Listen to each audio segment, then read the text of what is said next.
It's so good to see all of you in the building today. So it's exactly 10 o'clock. I did say we're going to start at 10 o'clock. We have officially opened our program. I need us to do something before we start. So we're going to do a countdown. I don't know why, but we're going to do one to get the energy up in the room. I think one thing you will understand and see about tea is that sometimes because we're just this young entrepreneurs who are full of energy, who want to come and learn. So we want to make sure that you have fun. We want to make sure that there is energy. We want to make sure that you are here to learn. So this is what we're going to do. I'm going to disappear somewhere, like behind somewhere. And then you're going to act like you haven't seen me before. Okay? Act like you've never seen me before, like you don't know who I am. Then we're going to do the countdown from 10. But we ain't going to start the program until we get the energy that we need in this room, right? By show of hands, how many of you, this is your first time here at T? First time. All right, if it's not your first time, is it your first time or not your first time? No, like for T, not to come to the hangout. Family, if you've been here for more than once, please put your hand up. Okay, let's welcome those who are new to the family. All right, so I'm going to disappear. We're going to do a countdown just from 10. I just want to get the energy up in this room, and then we start our program. Good? Good or good? Let's rock. Yeah, I'm disappearing. I'm going to disappear. Yeah, somewhere. All right, so let's start this countdown. Let's start this countdown from 10. Let's go. 10. 9, 8. Whoa. Oh. Can I have some energy, please? Yeah? 10. 10. 8, 7, 6, 5, 4, 3, 2, 1.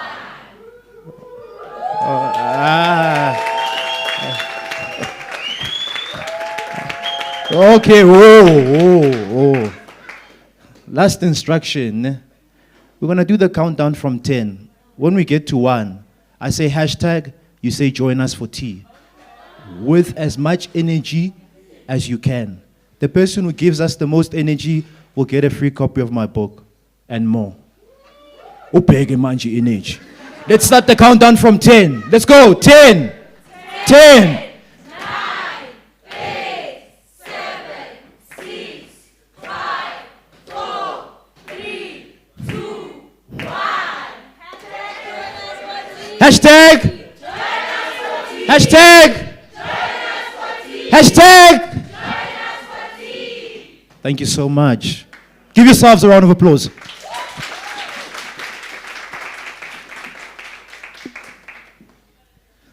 All right, once again, thank you so much. Welcome to each and every single one of you. Siyabonga kakhulu. Thank you for joining us. You could have been elsewhere doing something else, but you made the decision that today, Nyazogala, I'm coming to tea to learn and to have fun. So give yourselves a round of applause. You know, having been an entrepreneur myself for the last 10 years, and other entrepreneurs who are doing well, I then come to realize that the only difference between me and where they are is that there's just some information that they have that I don't have. Information, Nikpel. Sometimes you get that your product is much better, but you just don't have that information to take you to the next level. So you come to these sessions, so that information. I want to say a big welcome to our online guests. Please tell us where you are tuning in from online, your name, who you are, what your business is about. Thousands of people who are tuning in, so you can go on the online platform and share your business as well. That platform is for you. Right, so today our focus is product development. Product development. Product development. By a show of hands, how many of you have a product that you are selling? Product, something that it's a product that you sell. All right? How many of you have got an idea and would like to turn it into a product? Hands, please. Don't be shy. We're here to help you. You've got this idea, you want to create something, and you want it to be a product.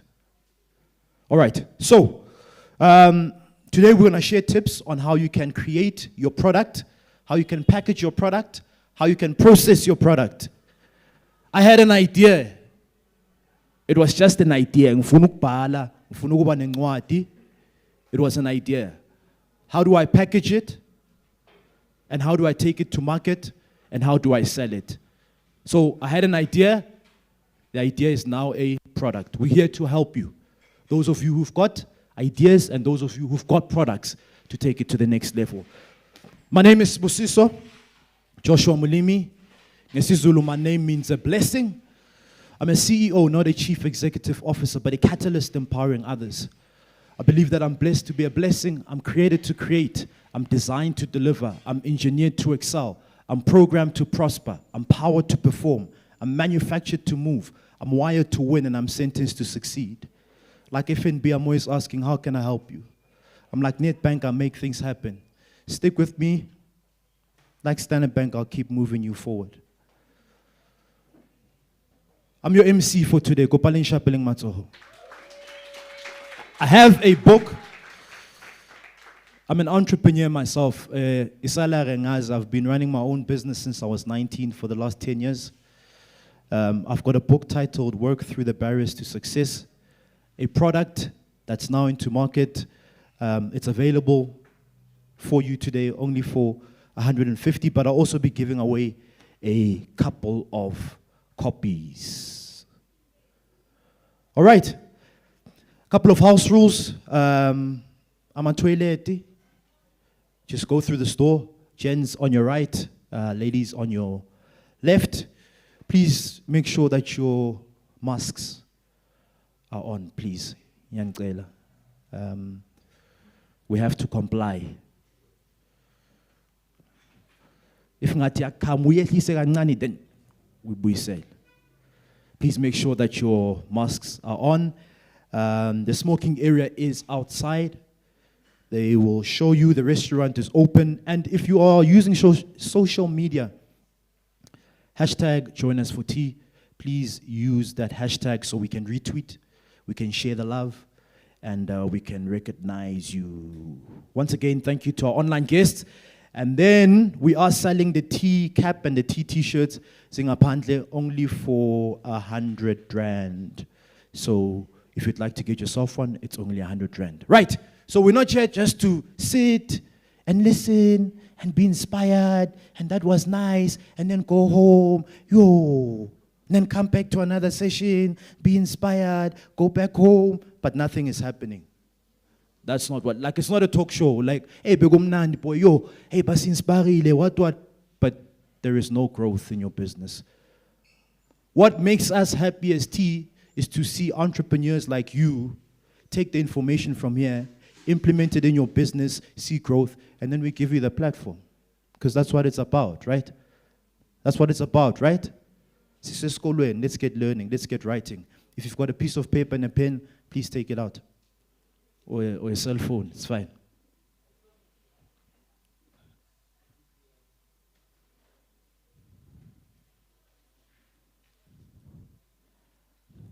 This is the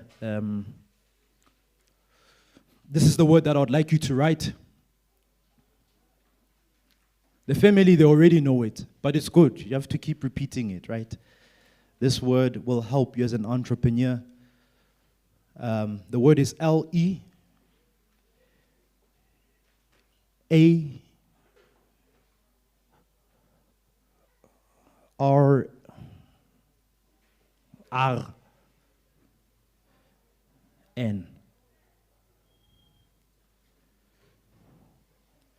Do you have it? So it's L-E-A-R-N.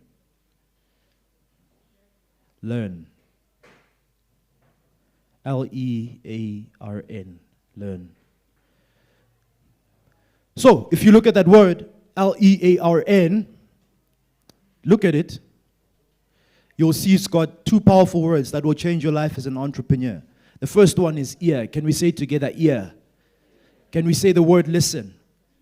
Can we say the word listen together? Listen. So, what's the function of an ear? It's to listen, right? So write down the word listen, which is L-I-S-T-E-N. L-I-S-T-E-N. So if you look at that word and you look at the letters, utlabona, it's got the same letter word as the word silent. So what am I saying? We at T encourage you as entrepreneurs, aspiring entrepreneurs, listen. Listen.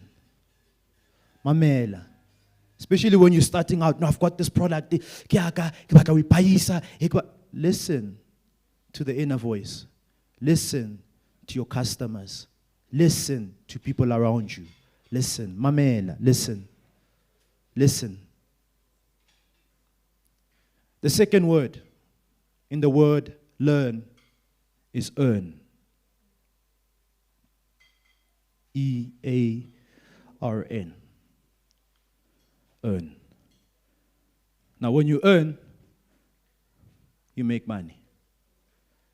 I struggled with this. Maybe some of you are struggling with it. Entrepreneurs, those of you who've got your own businesses, who are running your own businesses. No, illegal or illegal, a business, but you're running it. You're on your corner. Because you show it, yeah, but it business corner, but I'm sure to register tax clearance. So, entrepreneurs in the room,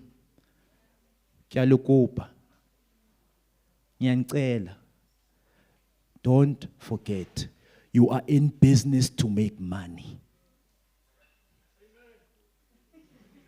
In the foot. Entrepreneurs, we are in business to make money. You are in business ugenza inyundwana. Yeah, fine, I want to abasiza. But at the end, you are in business to make money. And I think we as entrepreneurs need to be unapologetic about that.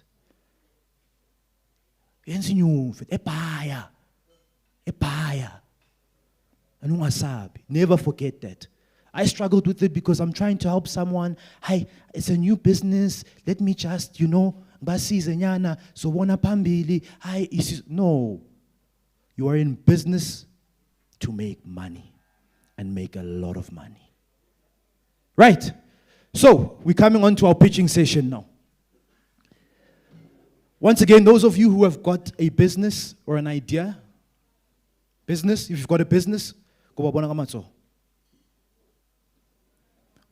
some of you ain't like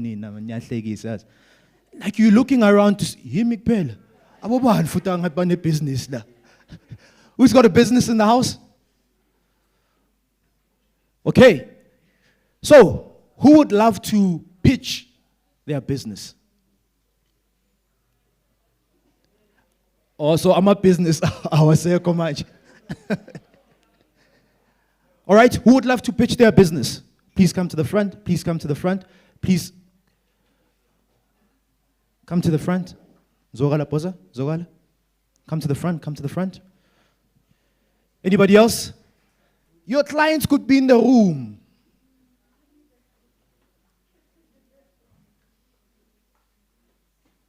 Zogala poza.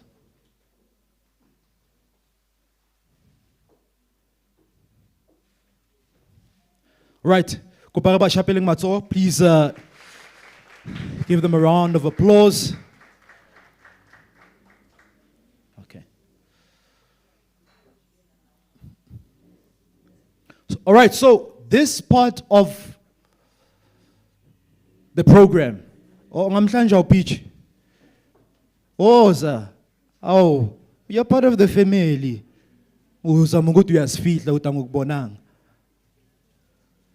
All right, so this part of the session is the pitching session, where you get to pitch your business, right? But for some of you, this is a first time thing. You pitch business. So, at T, we don't just throw you into the deep end. Singakusizi. Because the opportunity will come, even for some of you sitting, where you meet your potential investor. I didn't want to tell me about your business. I can't 1 minute. Opportunity is gone. Then you say, hi, people don't want to support me. No. He must be able to pitch. He must be able to sell. So, please write these questions down. We are helping you. Every time you're given an opportunity, but you pitch, make sure you go to your pitch, answers these questions. Atatazeli usitshela ukuthi business yakho hey man hey kunzima hey man nyazama hey man ngibela amateksi hey man hey no, opportunity is gone. So question number 1, this is what your pitch must answer. What problem are you solving?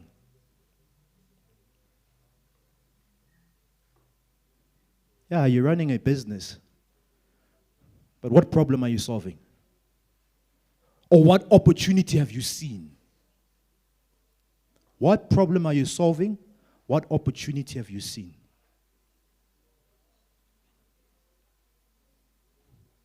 Get straight to the point.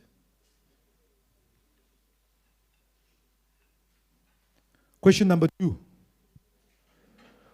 What's your USP? USP is unique selling point. What's your USP? Unique selling point. So fine, upaisama jersey, but what's different about your jersey from other jerseys? Fine, upaisi kolu or energy drink, what's different about that? We are in catering, or Amachita are doing events. What's different about your events company? What's your unique selling point? What's different? Why you? So your pitch must answer that. You've got the 2 questions, né? Question number 3. What's your story? What's your story? What's your story? Where did it start? Why? Why the business? And the last question. What do you need? Yeah, Mansbuda, we're running this events company, we're doing this thing, and this thing, and then. So what do you need? Do you need money? Do you need support? Do you need an accountant? Be very clear on what you need.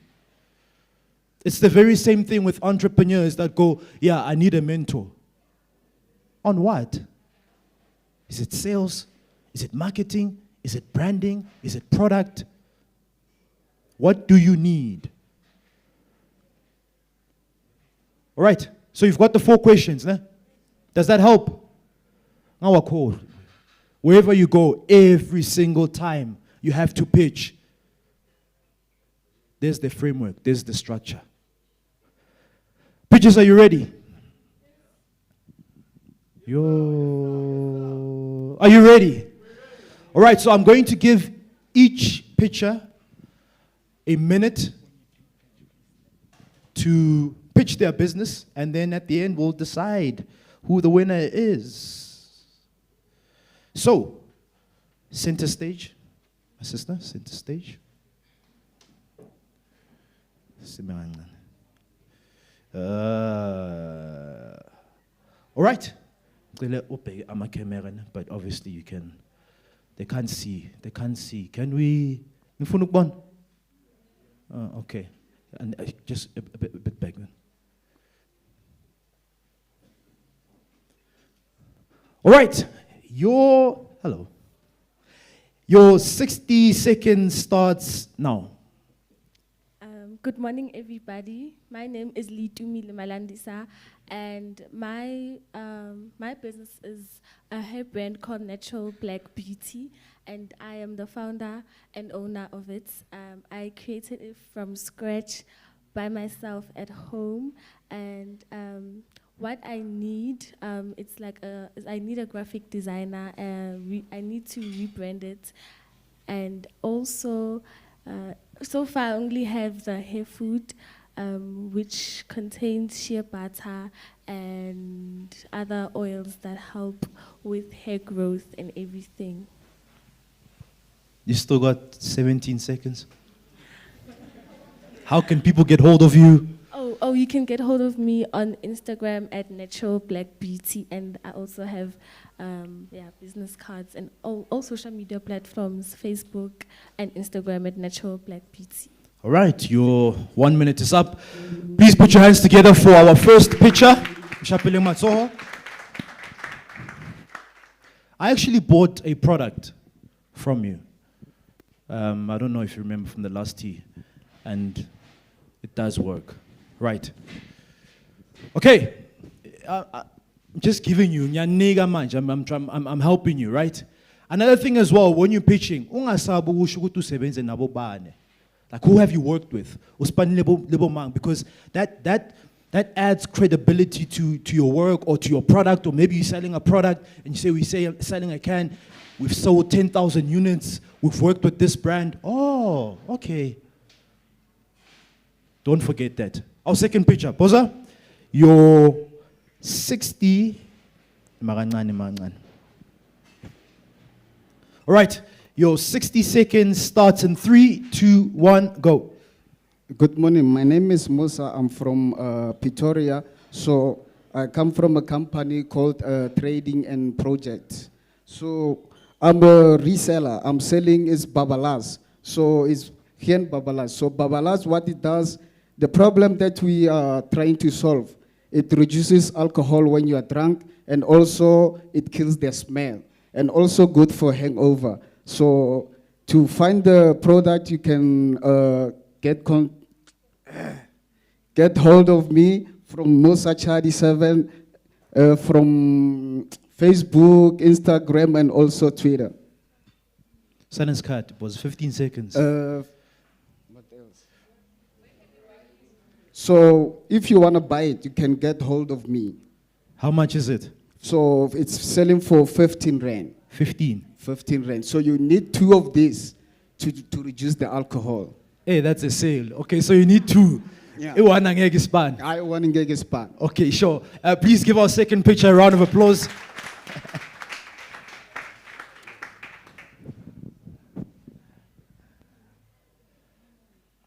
Yeah, I saw a lot of people shaking their heads. Mati papalas, but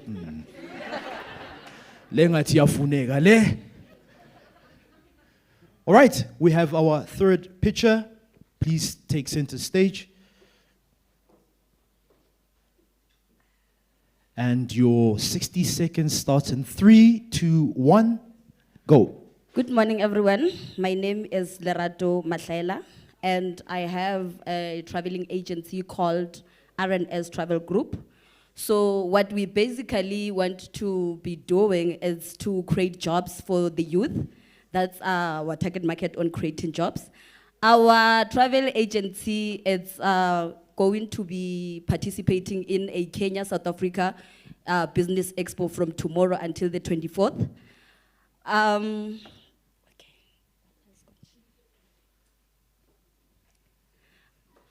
Okay, you can follow us on Facebook page. We have a Facebook page called R&S Travel Group.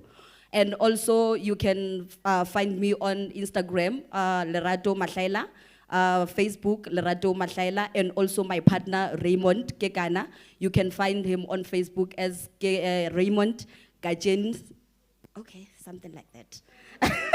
And your time is up. Please put your hands together for our third picture.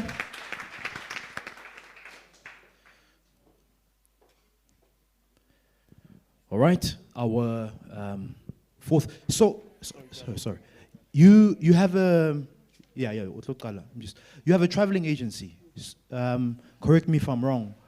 People come to you if they want to travel. You sort their traveling from wherever they're going, maybe from Tembisa to Kenya or whatever it is. Yeah, basically we do everything for them. Okay. And then whenever what you need to do is just to tell us where you want to go, and then we give you the budget. So we do all the admin for you. Okay, but you see, that's what you need to mention.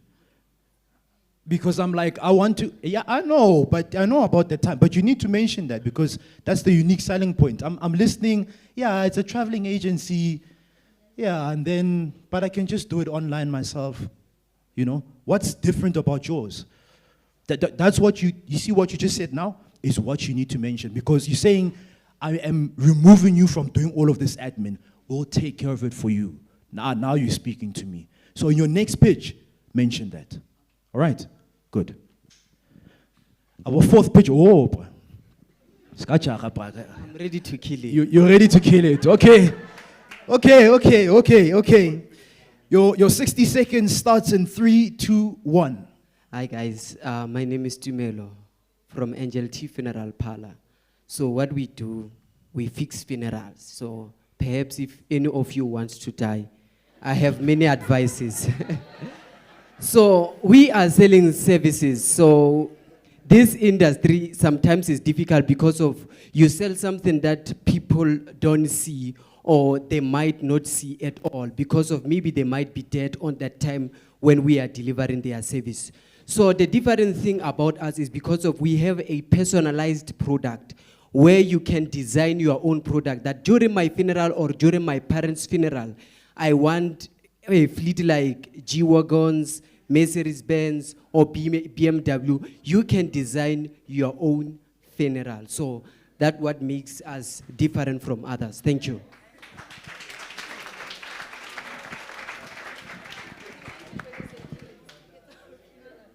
Oh, now I get it when you said I'm going to kill it. Oh, the funeral. Oh, you are preparing. Okay, no, I like that. Okay, fantastic. Preparing your own funeral. Wow. All right, please take center stage. My sister, your 60 seconds starts in 3, 2, 1. Dumelang batho ba modimo. Ka lebitso ke Vina Kholang wa ga Safala. Ke kgopela o sticker to the roots tag. Okay, I will just mix. What I do, I'm a baker. I go by the name of V Confections. You can reach me on Facebook, Instagram, V Confections. I'm a baker. What problem are you solving? Okay, I've just realized we normally go to ShopRite, retailer shop to buy cakes, and then sometimes they're not fresh, sometimes they're not the way, they didn't design the way we ring a. So now I customize. I do what you want me to do. So yeah, so that's what I'm doing. The uniqueness. Okay, uniqueness the taste. For me is the taste. We can all design beautiful things, but inside, taste and your time is up. Please put your hands together for our fourth picture. We all have a minute. Or maybe Kibemo speaking. Please come to the front. She's part of the family. All right, so your 60 seconds starts in 3, 2, 1. Good day, ladies and gentlemen. My name is Pumzile Zondo. I am the founder and the CEO of Umnandi Pie.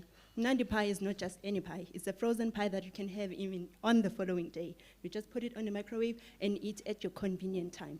We deliver, you can order, we deliver it for you. We supply around Tembisa and other places. So we can only be found on Facebook, Instagram, and WhatsApp. Nandi Pie is not only about pie, but we offer prepaid services as well. You want to pay your traffic fines, you come to us, you contact us. There's no need for you to go a long distance. You just WhatsApp us, contact us via Facebook, and then we do it for you, and you pay cashless. And you pay cashless. There's no need for you to pay cash. You just transfer the payment. So what I've realized and what is different about this, most of the time you go to a traffic department, the system is down. So when you come to Mnandi Pie, there's no such.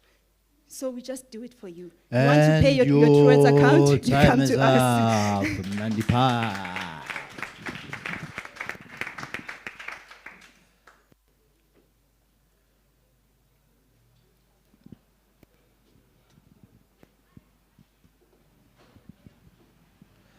My brother, your 60 seconds starts in 3, 2, 1. Please make sure that obey my mic. All right, in 3, 2, 1, your 60 seconds starts now.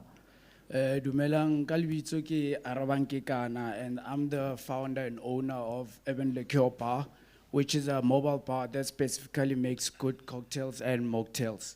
There's no big or small function for Urban Liqueur Bar. So matata re zamang wa solver re nkela bo rakgadi ba ko manyalong di khia hanyane nje. Ba dule hanyane, we make cocktails, ne? And re zamo create a profile of our own just to package the cocktails, just like your Belgravia gin and tonic. That's a cocktail. So that's what I'm trying to come about maybe in the next few years if I get good fundings and stuff. So on Instagram, it's Urban Liqueur _bar. Facebook, Urban Liqueur Bar. It's Urban, LIQUER, and then bar. Thank you. Bar. Thank you so much. I'm already seeing some kind of collaboration, nyana. Baushapa kadi funerale, kadi after tears ekipa. Do you see? Hey, man. Papalaziki, okay, guys, but there's buang machita litre. Buang litre. In fact, event, let me come through. Let's see how we can work together. In fact, he's hosting events and he's work together. That's what it's about. It's about collaboration. Work together. Because you're looking for a platform, they've got the bar. Then you work out something. Right? Cool. We have our next picture. My brother, your 60 seconds starts in 3, 2, 1. Good morning. I'm Moponis Mawila, a CEO and co-founder of Emlis Brand, clothing brand. I'm a first year student in Vaal University of Technology. Now we are in operation in Vaal, Tembisa, and also in Limpopo. We have come up with the brand known as Emleaves. We are selling clothes, different kind of clothes. We have caps, we have t-shirt, bucket hats, and hoodies, as you can see. And then I'm also working with my partner, is sitting over there, Moponisi. Our plan is to sell our products in affordable prices and very cheap, also in good quality. You can touch and feel it, here is it. And we also have caps. Now they're in special is 90 rand, and then the hoodie is 300. This round t-shirt neck is 120, and we also have golf t-shirts running about 150. So you can find us in Facebook page, Mleaves Brand, Instagram, Muponisi _Mawila. Our plan is to take this local And brand your time is up. to retailer shops. That was strategic. Untwarisa cheese. Why ki timile kamol. Nako ya tsamaya. This is great, my brother. Do you customize? Yeah. So like, do you customize for people? Can people have their names on them? Can they have? All right. But So now we are still selling the name, but our aim is to bring a message to young entrepreneurs that they are disadvantaged to be entrepreneurs due to society and environment that we are around. so what could be the tagline behind this brand? Because I'm seeing, yeah, it's a design, but maybe a tagline yana underneath. That when you're wearing it, you feel, go for it, something like. Have you guys thought of a tagline? No, not yet. That's something for you to think about. Yes. Because that's a tagline that you could put underneath the design. Yeah, but what I thought is together we can. Okay, Yeah. together we can. All right, well done, my brother. So Koparam if Shapiling like- Matso. Please bring the mic. How many more? We've got two. Please give to our next picture. We are close to the finish line. All right, family. Your 60 seconds starts in 3, 2, 1. Morning, everyone. My name is Linda Tache, I'm a co-founder of a company called Shop Easy. We do have a construction company, but today I just want to pitch this one. It's an online fashion store. It's an e-commerce site. So what the problem that we're trying to solve, the problem ela la tseba ko bo Facebook and everywhere. Rena le batho ba reng I'm selling shoes or jeans online. The next thing you place an order and then tshwantse le kopane somewhere ko khoneng ya ko Tembisa di kai kai o patetse ha o kry order ya hao. So our site is an e-commerce site. You log on, you choose what you're looking for, you pay, you get your invoice, we get the delivery address and we deliver to you. So you don't even have to stress calling and doing all of that. We do all the hustle. We order from the supplier, And we place to you. Minute is up. Yeah, that's my 1 minute. Please give a round of applause for our pitcher. Okay.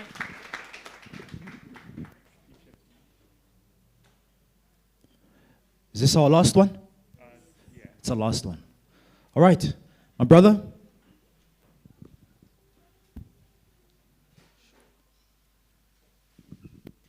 All right, your 60 seconds starts now. Good morning, family. Kalibito ke Khaele. What we do is we help brands get aligned to their audience because we find that a lot of brands struggle with sales and think that it's a marketing problem, but it's an alignment problem. And what I do is I help position brands to align with their audience through brand strategy and brand development. The name of our company is The Brand Being, and our framework and how we work is that we basically do audit into your brand, we do an audit into your audience, and we help align the two, and then we take you out into the market to market your product or your service, which gives you the opportunity to fully be aligned and aware of who your audience is and how it is that you should approach them. One tip I would want to give entrepreneurs, service providers, businessmen, is that they need to message and make sure that their messaging structure is aligned with who their audience is. And your minute is up. And you find me on thebrandbeing.com. Please give our last pitcher a round of applause. All right, that's a wrap. Let's give our pitchers a massive round of applause.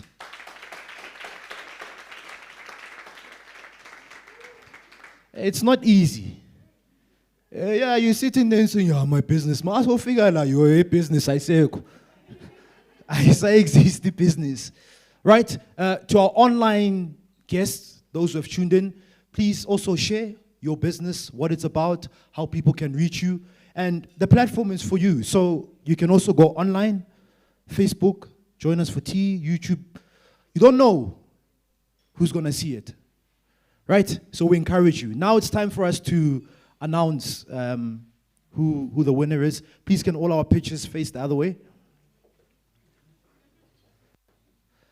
All right, you'll just raise your hand if you think, and don't be personal. Angeke akubone. Hayi ngivotela iBrian, akuboni. Just based on the questions and on the pitch, who do you think was the best? I'll start on this side.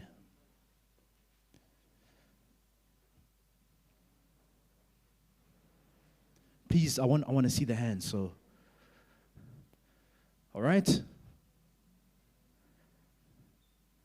Babang ba rapela. It's intense. This thing.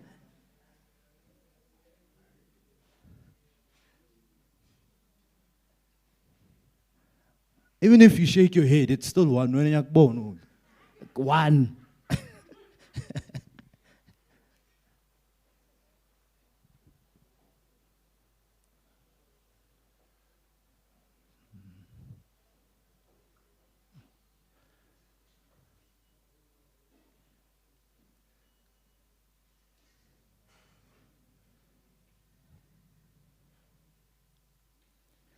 All right, it's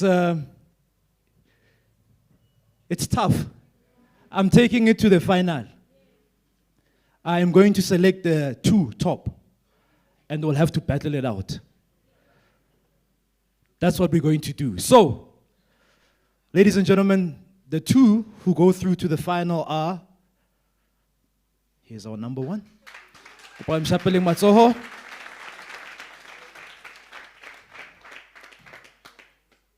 And our number two, Upam Shapeling Matsoho Liana.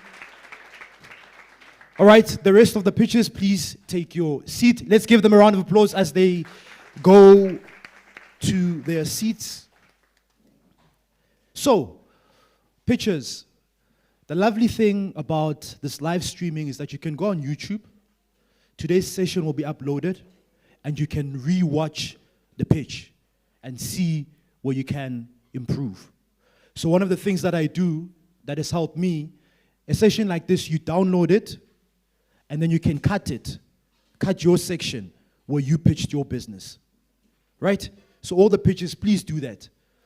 YouTube, download, then you cut today's session, take your pitch, and play it on your social platforms. Right?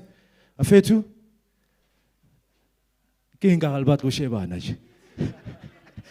They're both looking the other way to say, no, no, nekimu, wabon. All right, it's the same process. Once again, I'm going to give you a minute to pitch your business, but now you're in the final now. So it can't be the same as the semi-final. You have to level it up. Right?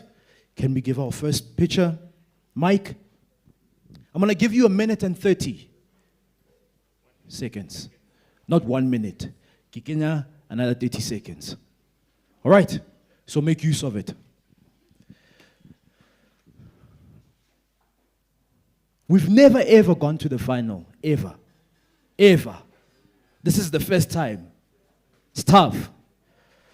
My brother, your 90 seconds starts in 3, 2, 1.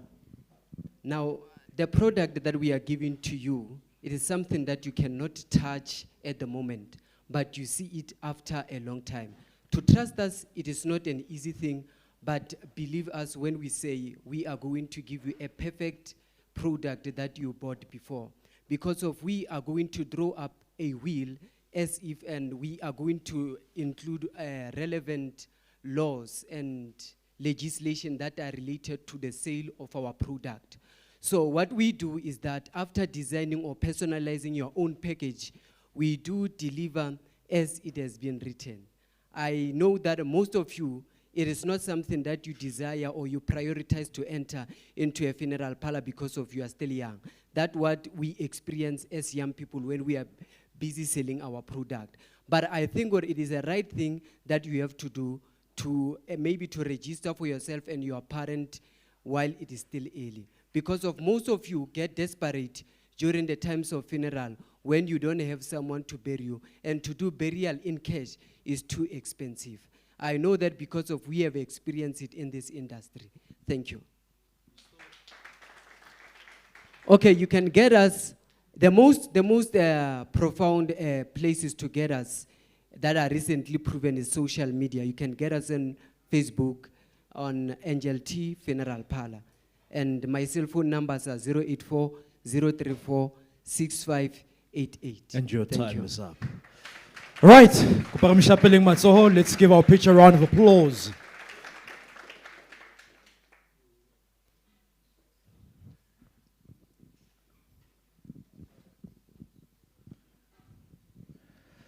Boza, your 90 seconds starts now. Okay, as I have to continue where I left off, right? The problem solving, as I've said, renkela boragadi key ya go manyalong, right? But we left because now we are the keys. We don't only do cocktails; it's also your bartending services like honidore, refebana di juice. We've got that. It's not only alcohol, basically. It's also mocktails, smoothies, slushies, you name them. And then the other thing, we've also worked with the likes of Corona, beer, Corona beer, the cocktail, that Corona beer. Also, More Fire, the vodka from DJ Spoo, Local Flame, we also did that. Schweppes, the cocktail out of the tonics and ginger ale and stuff, okay? And then our selling point is rachisa, guys. Like, come on. Don't you guys need a bar whenever you have something, maybe like your party, function, or anything else? And then, as I've said, that's where I have to take it off, where I left it. We need who is a packaging, a cocktail which can be inside a dumpy glass. I mean, a dumpy bottle, what do you call it? Lungoto, we have to do it, you know, And from your Tembisa. 90 seconds is up. Please, let's put our hands together for our finalists. We have to decide on a winner. But there's still more, man. I just feel like there's still more. Tomorrow we're working with Corona, but which one is this one? All right, please face the other way, gentlemen. We have to decide on the winner. All right, it's time to vote. If you think that this gentleman should walk away with the prize and be our pitch winner, please put your hands up.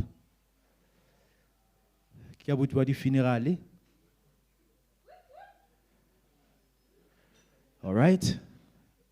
If you think that the name of the bar? Urban Liquor Bar. Liqueur Bar. Yo. Chomi siapi. Gule paleana. All right, so we have a winner. We have a winner. We have to decide who our winner is. Ladies and gentlemen, can we get a drum roll wherever you are? A drum roll, drum roll, drum roll, drum roll. And the winner of our pitching session on the theme product development, who will walk away with a gift. Don't know what the gift is. It's wrapped up. He'll walk away with a gift. He will walk away as well with a copy of my book. And our winner. One more drum roll, please, one more drum roll. Our winner is the barman.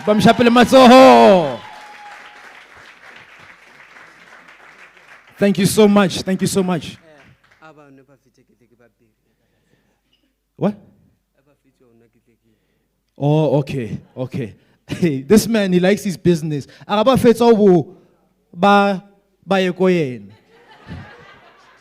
it's like, it doesn't matter, he's one, but I'm still in business. Because he's still there for you. Oh, okay. My brother, congratulations. We genuinely wish you all the best with your business. We hope that it goes level to level to level. And it'll be lovely. Let's have a conversation and see how we can work together, you know, because we've got this platform, we've got these events. Why not bring your stuff here? Why not showcase your stuff here? So, here's your gift. Would you like to say your last parting words?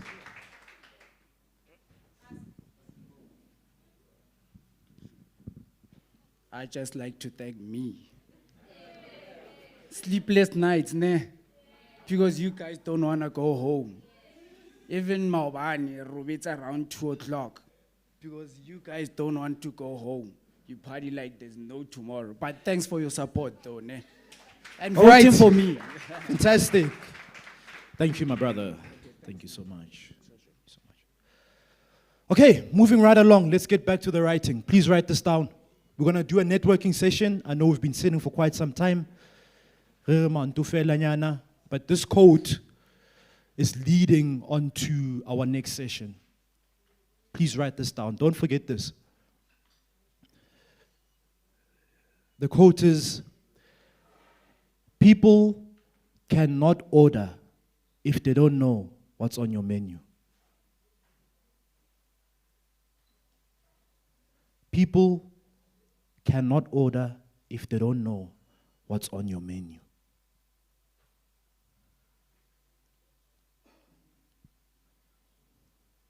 Some of us, we've got products and ideas, but we're just too shy, man. Like, hulali eo batlang bua ka yona, but ha bua ka yona, bua ka ele e nngwe, just to, no. People cannot order if they don't know what's on your menu. So tell people what's on your menu.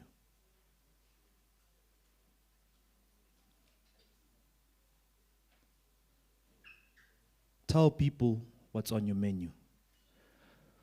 What we're going to do now is network. But before we network, I've got a performance. Where is our beautiful lady who's going to give us a performance? Please can we put our hands together for our lovely lady who's going to perform for us, to show us some love. Come on, let's show some love. Let's show some love. Let's show some love. Let's put our hands together for our performer for today. Thank you so much for joining us. Are you ready? All right. Can we give her that mic? Take it away. Thank you. I'd like to start by greeting you all. My name is Lesedi Langa, and my stage name is Wanara Khadi, and I hope my performance takes you away.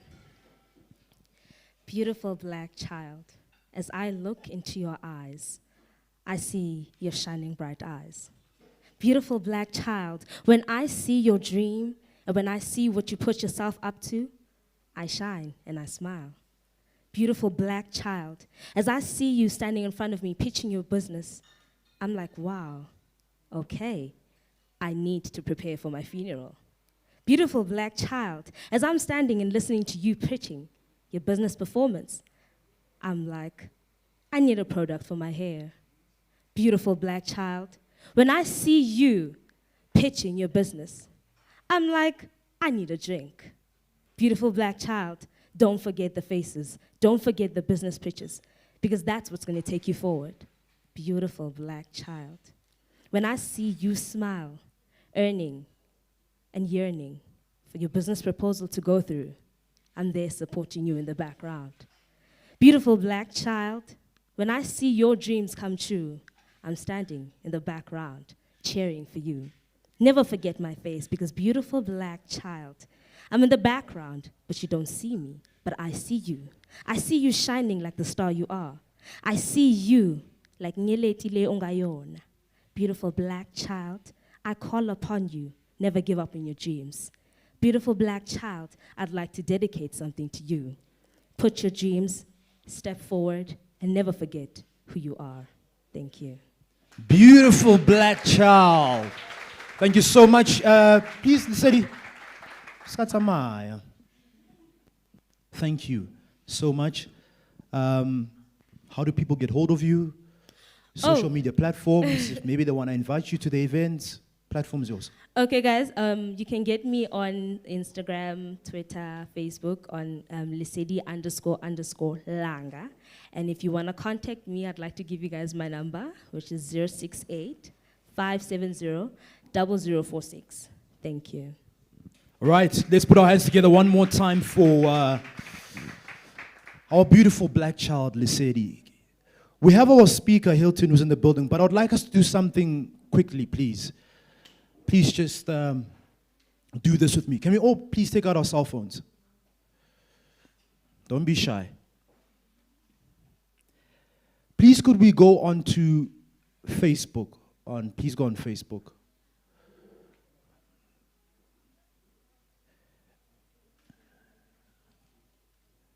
If you don't have data, ask the person next to you at hotspot. Zombona after. All right. And then, please go on the Join Us for Tea page. Go Facebook. Join Us for Tea page on Facebook. It is our dream to reach as many people as possible. What we'd like you to do, click on the Join Us for Tea page, and then you will see that we are live. Just go a little bit down. We're alive. It says the post just below the program. Labon, do you see it? Do you see it? The post below the program, it says Township Entrepreneurs Alliance is live now. please, Kyalkopa, asseblief, nyancela, can we just click on that share page so you can share it with your community, your friends? Some of them are on Facebook now.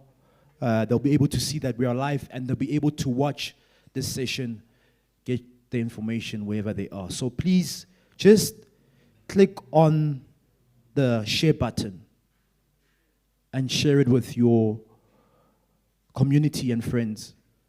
Kyalkopa, we humbly ask, so we can reach as many people as possible. I've done my part, shared on your timeline.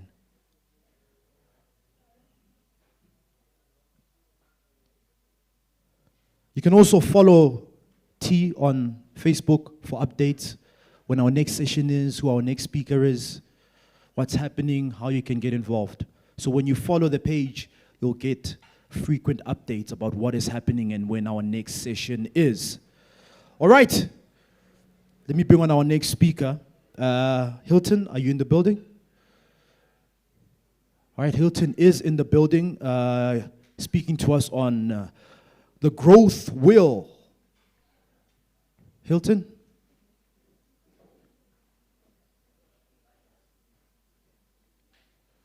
Okay, he's just busy preparing himself.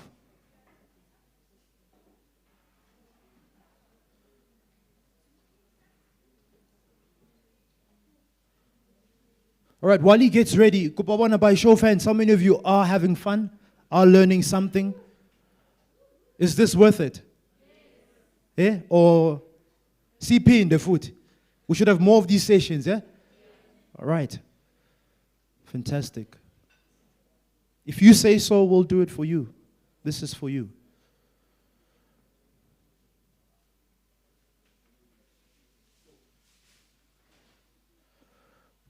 All right? Okay, so we're going to have a facilitation session taking place between Hilton and Bulelane Balabala, so please do enjoy it. Let's put our hands together. Let's show them some love as they facilitate the session on product development. Gentlemen, over to you. I just told him that we're going to have a dialogue. And he's always ready. And I figure that's what's being an entrepreneur or business owner, what's all about. Yeah. Just ready. Yeah. Good morning, everyone. Good morning, everybody. Are you guys all right? Yeah, thank you so much for coming here. And I really just hope that the day is going to be value added. And shout out to all the pitches. But I think before we sort of jump into the conversation, I think one of the things that you sort of pick up as we traveled across the country, you know, in the past couple of years, we just haven't done it this year because of COVID-19. So we decided to stick to one venue and just do hybrid. So we stream it live. But one of the key themes that you sort of pick up as you move along is that there's no shortage of entrepreneurs who lack the ability to create products. They might not necessarily be the best looking products to them at the point in time. They might not necessarily be compliant. They might not necessarily meet regulatory standards and the sort. But one of the things that we don't have in shortage is amazing entrepreneurs who've got skin in the game. So I think it's an us thing that we go out and we start and we put stuff together. But I think some sort of sub-composites that become a bit of a challenge is, I guess, the sort of route to market. You know, how do I sort of package this in the right manner? How do I sort of market it in the right sort of way?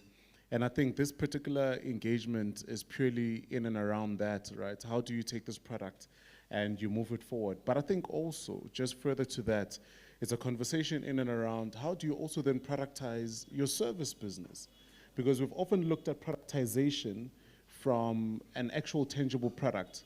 But I think when you're able to break through the news and you start productizing your services as well. You create an opportunity for a array of clients, different LSMs, different earning brackets for them to consume your product. And I think before I give an opportunity to Hilton to introduce himself, then we'll just have a chat and open up to the floor.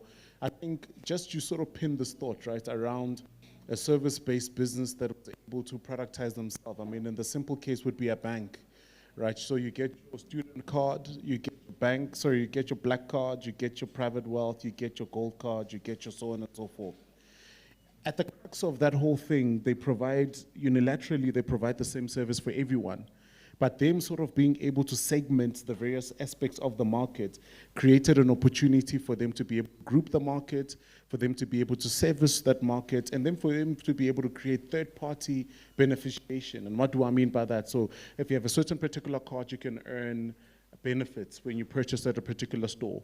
When you have a particular card, you are able to spend time at the slow lounge at the airport before you catch a flight, and so on and so forth. So if you pour fuel at a particular fuel station, you earn points.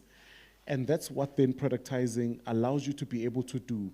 But the most beautiful thing as well is that being able to also then productize your service, right, without going deep into it, also then allows you the opportunity to then track where the money is actually coming from and where the money is actually going, so that you can then sort of then map out what products do you then need to focus on the most and which ones do you then need to then cancel out. The narrative of more is much is an elusive conversation, especially when you talk about products and the market, because the market sort of then dictates which product it wants to consume and which product should be actually be appropriated for what, you know? You sort of look at brands like your Lecoq, for instance, you know, its sort of rise and dominance in the market almost happened by mistake, you know? And it's a variety of other brands as well that sort of came up because the market was the determinant of what that brand should actually be, because the market is the consumer of the product. And I think in lining it with the pitching session, so the reason why we sort of do the pitching session is that in real life value, you're gonna have to pitch because sales is the lifeline of every business. But I think above that, it's to give you a clear sense that you might look at your brand and your product and sort of amp yourself up and tell yourself that your brand and your product is the right? But at the end of the day, it's the market that determines. Practice of the right thing allows you to open up the market and gives yourself the opportunity to grow your brand. But I think my last point is this before I engage Hilton. It's sort of a learn fast, fail fast sort of approach. And I think if one of the key thing and quick things that I sort of want us to leave with today is, and there's a lot of many and amazing things that you're going to learn, right? But this we live now. You can watch this today, tomorrow, and the sort. It's sort of a learn fast, fail fast. And oftentimes we stifle the speed at which we learn because some of the ideas that we come up with must be optimized or taken advantage of, you know, in the immediate moment that you sort of come up with it. But I think some of the things that throttle our thinking is thinking that it needs to be perfect, it needs to wait for certain things that are external. And you look at that from a point where you sort of understand that underpinned by the fact that success favors the brave, it becomes intrinsic for you to sort of put it out there as prudent as possible, because the narrative that says that there are perfect products, there's no perfect product. I mean, look at the phone that you have in your hand right now, you know, from the cars that are outside. I mean, how many of these cars are bursting up in flames, burning? How many of them have got mechanical damage? You know, how many of times do we buy outfits but you find that the button's missing? So if we spend time trying to build up the perfect product, then chances are you might not necessarily even build up the perfect product. But if we then go by a learn fast, fail fast approach, now this is just my opinion, you don't have to take it. A learn fast, fail fast approach, it then quickens the rate at which you build up a formidable brand. And then as you sort of take on the learn fast, fail fast approach, it then solidifies your pitch. Because you would have put your pitch to a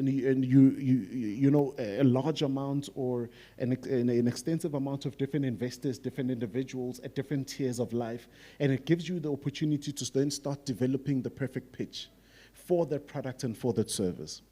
So with all that being said, and we're going to say a couple more. So the format of this engagement is I'm going to give him the platform to introduce himself. I'm going to ask him a couple of questions, and then we're going to open up the platform to everyone who's here to just engage, because I think that's the sole premise of why we are here. Because I think if you wanted to learn about this, you could have watched it on YouTube, but you are here purely because there are questions that you're going to have, and the whole premise of this is for us to sort of engage so that you walk away, you know, with questions answered, you know. So let me give this opportunity to just introduce yourself, and we'll jump into the conversation. I'm from here, from this province, and I'm from this country, and I'm from this continent. You've heard my name a few times. Go at Growth Fuel on social media and you find out a little bit what we do. But as you were talking about loyalty cards, I was thinking about our funeral guy. Where is he? Where's our funeral guy? You know, did you know that you can start a loyalty program now? Did you listen what he was saying? Right? Who here, I'm like, all of us are under 25. That includes me. Who of you have written down how, because a funeral, in many ways, is a celebration of life, right?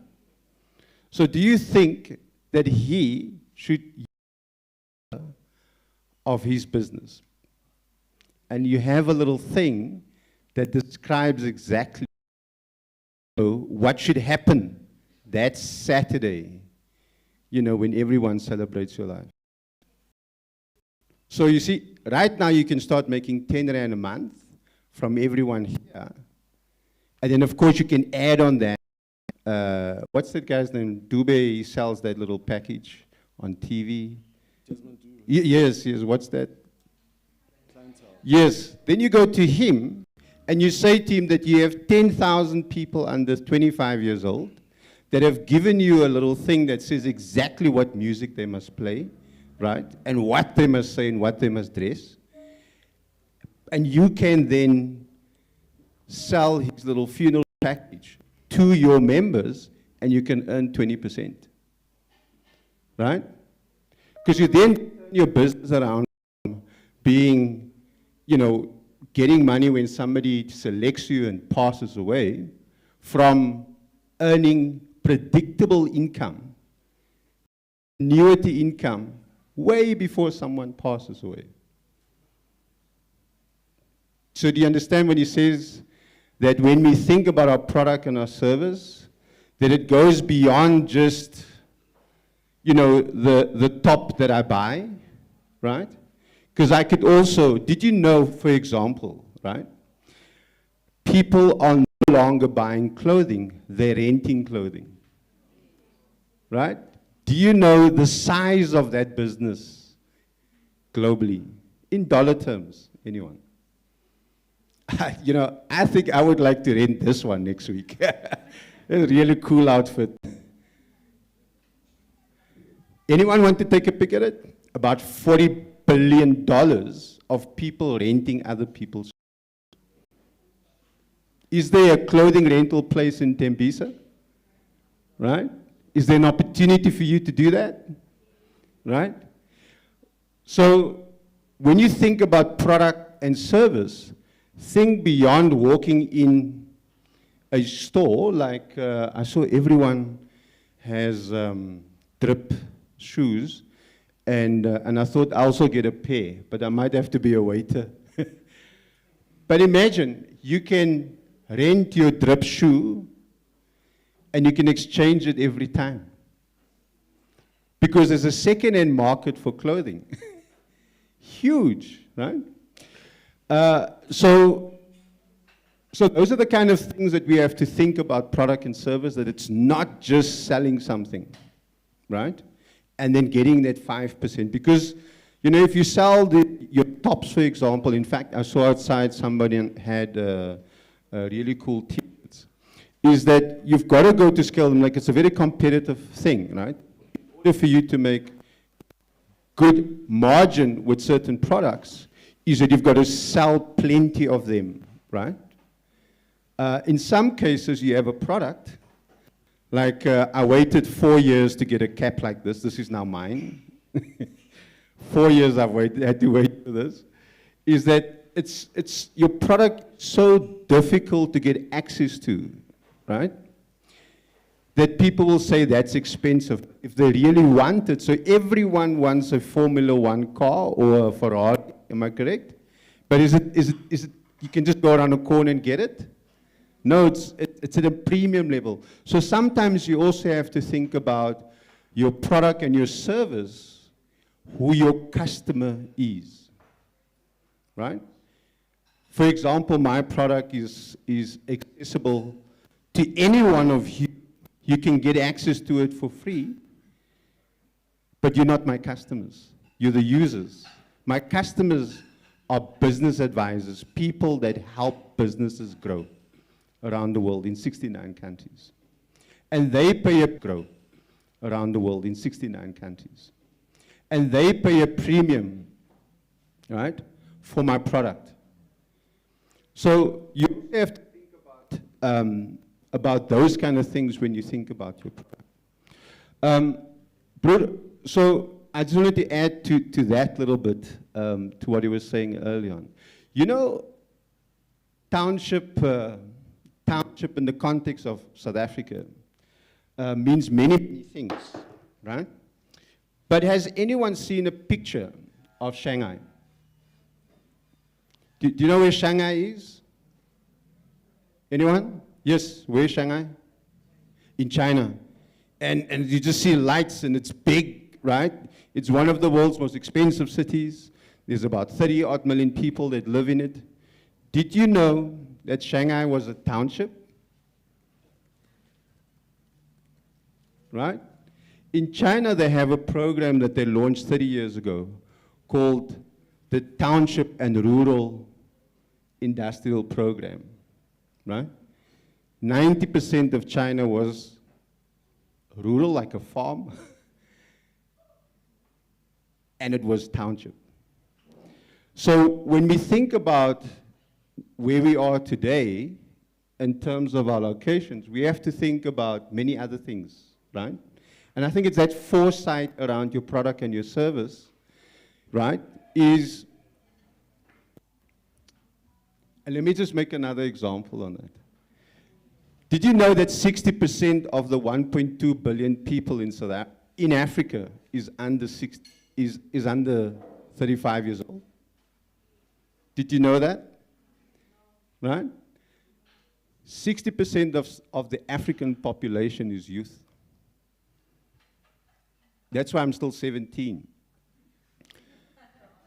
But did you know by 2050, there'll be 2.5 billion people on the African continent? We'll be the biggest market in the world. I started my business about 30-odd years ago. I'm still 17 years old. And if I think about you guys, I wish that I had an opportunity like this, you know, to engage with people about what the future will look like. Because is anyone here starting a business to retire next week? Right? Someone was saying you're building a legacy business, right? And so you have to think about your product and your service and the longevity of that, right? I'm like the guy that won, the gin guy. I always thought he should make the gin and tea mix. So gin stands for Growthville Inclusive Network. In South Africa, we have about 350 plus partners, incubators, accelerators, hubs, etc., that uses our framework for business advisory, with about 30,000 small businesses and startups throughout South Africa, mostly townships, right? Or what I'd like to call low wealth communities. I come from one. So I always wanted an association with tea. So the gin guy, if you can make gin and tea, you know, that would really be, there we go. If you make gin and tea, that's a product. I'm telling you it's going to sell well. Every time he has an event like this, then your product will be there. we'll accept some royalties for that. So we exist because, you know, the common framework over the last 40-odd years for a business was known as a business plan. Who of you have created a business plan? There's one hand, two hands, 3, 4, 5, 6. The business plan is broken. And it's been broken for many years. Most successful entrepreneurs did not start their business with a business plan because your customers don't buy from your business plan. When they ask for service, you don't regooi at them your business plan and say, this is how I customer experience. And so we've created a framework for business advisors to use with business owners. Who of you woke up this morning with new ideas or new ideas for your product? Who? You woke up this morning and your head was just spinning, like today I'm going to win this thing, or I'm going to come here, I'm going to network with someone, right? So entrepreneurs wake up, or business owners wake up every morning with new ideas, right? Thousands of things going through your mind, right? And then you set ambitions. Who here has set an ambition today? When I'm coming here and I have an ambition. Did you set an ambition? There's only 3 or 4. Business is very intentional, right? And so I woke up this morning with an ambition to have a conversation with and sit on the same stage as him. He's been a goal for me. He's been an ambition for me to sit and talk next to him. And so I made a decision on that ambition, right? And the decision was that I'll be here in time and I want to wear one of these. And one of my other ambitions was I have to make sure that I sit next to him on the platform, right? With a cap. They didn't have the size T-shirt. Otherwise, I'd have had the T-shirt as well. And so I took action when I arrived. I sure that even though he was not supposed to sit next to me, that was not the program, that I will take action and pull him and he can sit. So what was my outcome that I achieved today? Did you see that? I had an idea. I defined what my ambition is for that idea, right? Then I made decisions, yeah? And then I took action, and my outcome is that the two of us are on the same stage. So throughout your entire business and product cycle, you must always define what the ambition is for your product, for your customer experience, for your revenue, for anything for your, and then, right, what you want to do around those things, and then take action, and then measure those outcomes. Who can agree that entrepreneurship and owning a business is extremely lonely? There's more hands on that one. How many times have you felt lonely? Too many times. So here's a difficult question for you. Do you have a business advisor? Yeah, I do. You do? Yeah. You have multiple? 2. You have 2? Yeah. Do you have leadership coaches? No. Right. Do you have mentors? Yes. Yes. You have an accountant? Yeah, definitely. Definitely. Do you have a legal guy? Yeah, definitely. Right. When you started T, did you have somebody that wouldn't necessarily come here but like what you do and spoke to other people about it? So like an ambassador. Yeah, definitely. And I think it's majority of the people in the room. Right. Yeah. Okay. And then, did you have somebody that went out when you were crying by yourself that you don't have, went out and sold tea as a value proposition for others to sponsor? other than you doing the selling? Yeah, yeah, and I guess maybe those would be some of the people that would have bought into what you're doing. What you like. So I mentioned 7 things, right? So the first thing is what we know over the last 30, 40 odd years, maybe 100 years, is that a business grows faster, longer, you have a number of business advisors that support you. So who of you have a business advisor? There's one guy. And someone at the back there. And there's someone there. You should just keep your yes for everything. That's great. Who has leadership behavioral coaches?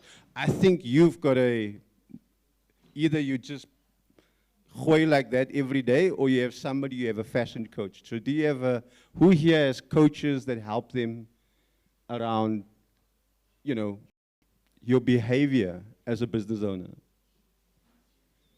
Oh, there we go. There's a mentors. Right? Because, we constantly have chat and we engage with one another. Entrepreneurs, in fact, the most collaborative ecosystem around the world and profession is business owners. Businesses around the world. So it tells you that you as a business owner are more critical of society than government. But now I want to jump in here. Okay. Because I know that for a number of years, I personally consistently got the differentiation between the coach, the mentor, the sponsor, the business advisor, confused, right? And I guess maybe to a degree that might have affected the relationship output to some of my mentors, because it's like, why aren't you doing the things? Yeah. What is the difference? Maybe just underpin. I don't know. Other people in here who have who just want that understanding? Maybe take us through what the difference is. What is the difference between their business advisor or a mentor or a coach, sponsor, the sort?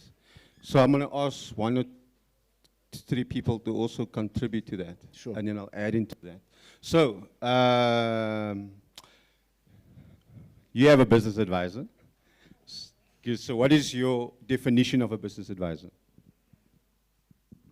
A business advisor, from my perspective, from what I've experienced, is somebody who has actually gone before you, who you can go to when you encounter hurdles in your business, because you are further back. In a sense, they do kind of function as a mentor. However, they've got a more strategic role in your business because of the fact that they are not emotionally attached to what you are doing. They're looking at it from an objective point of view. So somebody who's willing and able to give you advice on how to overcome obstacles, I say. You have a business advisor, right? Do you pay him? You don't pay him. Okay. Who had a coach? Who had a coach? Who had a coach? I think somewhere here I saw a couple of hands. Somebody said that they had a coach. Here? Who had a coach? Yes. So what's your definition? Experience of. Hi, everyone. Okay, my name is Siyabonga Mthembu. My definition of a coach is someone who assists you and challenges you not to underperform when you do business. And most of the time, coaches, they lead you into making right decisions. They're not actually telling you what to do, but they kind of like point you into a right direction and kind of like move you from your comfort zone, because sometimes you can push a business and get to a point where you feel like you have made it. But when a coach is good, it's someone who can say, you have moved from 1 to 2, you can get to 10, and then they challenge you to move towards that direction. Do you pay your coach? Yes. You do pay your coach? How much do you pay them? 500 Rand? Per session. Yes, mentors. Someone said here that they had mentors. Okay. Okay, hi guys, my name is Sandu Mahlangu. Well, for me, based on my experience, a mentor for me is someone who basically takes you through every process of your business. They're also an advisor in what you should do and how you should do it. They somehow challenge you in the things that you should be doing, like in your business. My mentor brings ideas to me, tells me what to do and all that. They basically taking me through every step of the way of my business. Do you pay your mentor? So globally, like I've always had mentors, and so I have all kinds of help me to try smoking. Smoking, rather, not try to smoke, stop smoking. And so generally are people that have gained experiences and are happy to share that because how much, so you get career mentors, you know. When you get into a new business, there's somebody that's in a senior level, and so they can share with you their journey up to a certain point, right? So there might be disciplines in that mentor's career path or business owner path. The only thing that he can share with you is his own experience. And so mentors generally don't charge. And so I would suggest to anyone to have as minimum 5 mentors. And you must decide what type of mentors you want, right? Because your week, right? As you grow your businesses, but also useless, right? At running 100 meters, right? And your ambition is to run 200 meters. Get a mentor that's only run 100 meters for 1,000 years and have never. A mentor, as you say, has always gone a little experience. If you have a mentor, what business do you have? A boutique? Beauty business, right? Don't get a chef to be your mentor, right? So get mentors specifically around your industry, okay? If you want to be a singer, right? Don't get a pastor to be your mentor because he knows nothing about singing.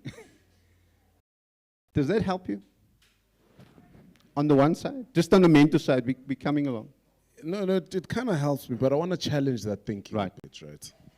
So how I've always viewed, because we sort of parked here for a little bit. So when I sort of go into this mentor-mentee relationship, is it specific? Should I be getting people who are industry specific as opposed to who can specialities and strengths in the key discipline or the key elements of business that I am missing key competencies? So in this case, maybe I'm a singer, but the key competencies of being an amazing and powerful singer is that I need people who are not in the same discipline, but I need to be able to, in order for me to strengthen the whole entire chain, I need certain competencies, and those people might not be in the same industry as me, because I mean, I sort of look at my engagement, my relationship with some of my mentors, not in the branding, they're not in the skills development, ESD space. But I think it's always been the conversation in and around constant why and how, why and how. That sort of cross-pollination found to be beneficial. Is that what you're speaking against?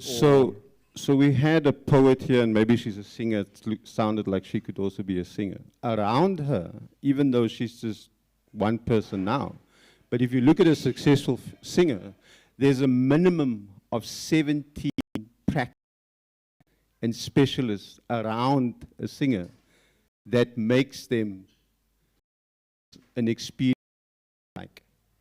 So you will find within the the principle of a singer is that the singer knows nothing about choosing the right mic. But if you go to the singer as a mentor, she will tell you that I spoke to that sound guy. He was my mentor. That I had a bad mic, right? And he chose me, he helped me, he mentored me to get a great mic. So you then add onto your mentorship, right? You then add onto your mentorship the other disciplines, because it's complex. It's never one thing, right?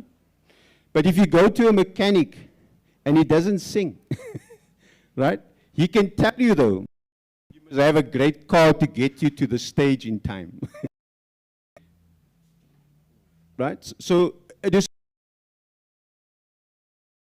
You have mentors that have walked a journey about building 5 businesses, right? Multiple businesses.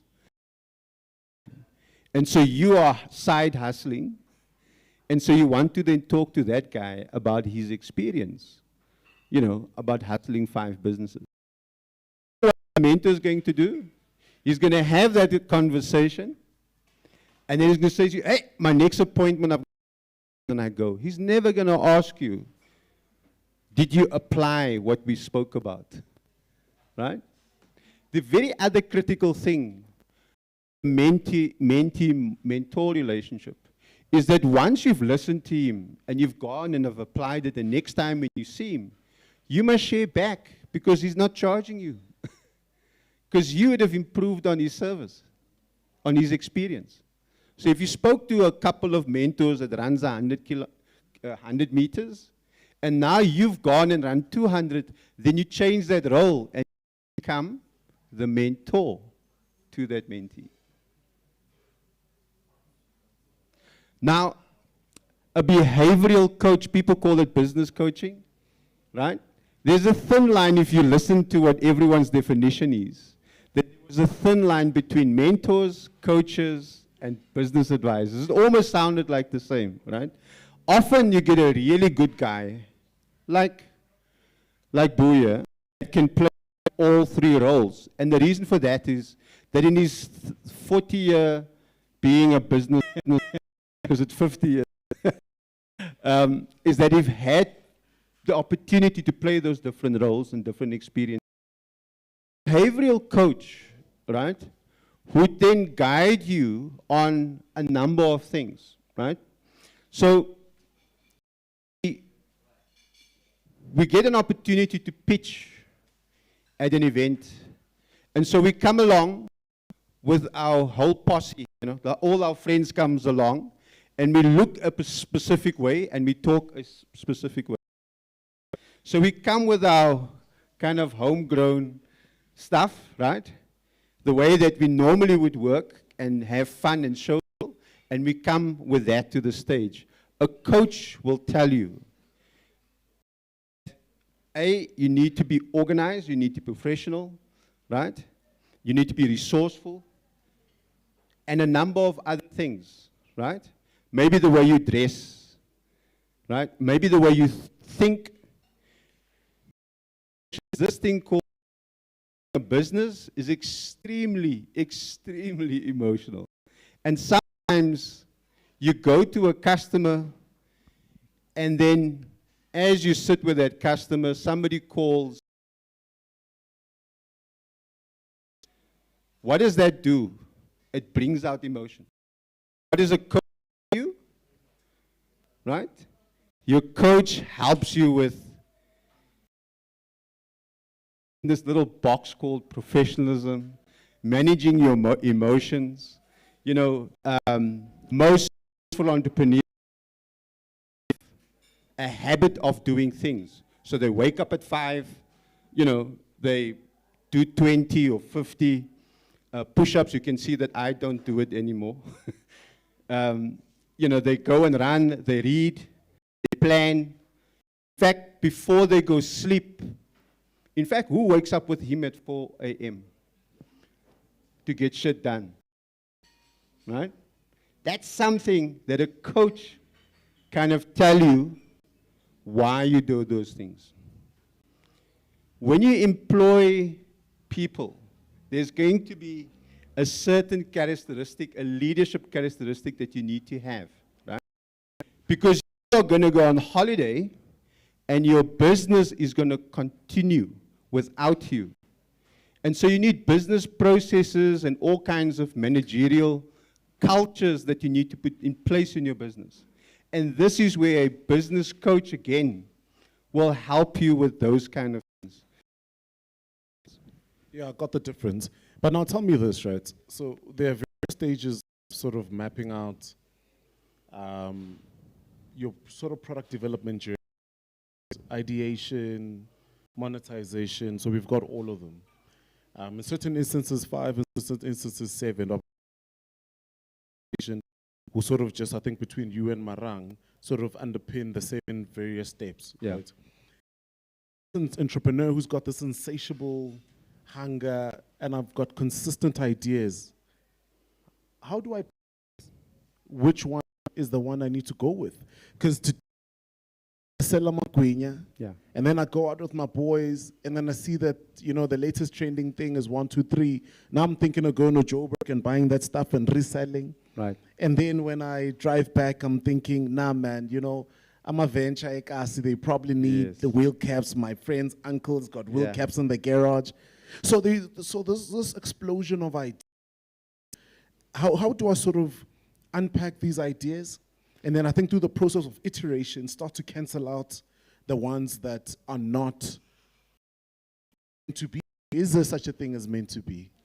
Well, that actually leads us perfect into the role. Yes, we are all hustling, right? And sometimes we don't know what is it that we should do, or I think my cover that very nicely. I'm not going to cover that at all. I'm going to focus on the question, which is the mentor, the coach, and the business advisor. The business advisor will get you focused, right? That hustling ambition has got everything to do with ability. Right? Want to make money. That's why we're in business, right?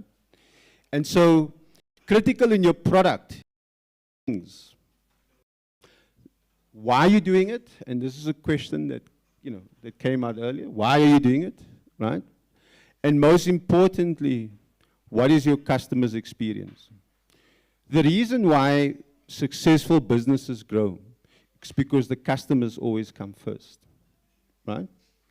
Who do you think is the greatest businessman of all time in the world?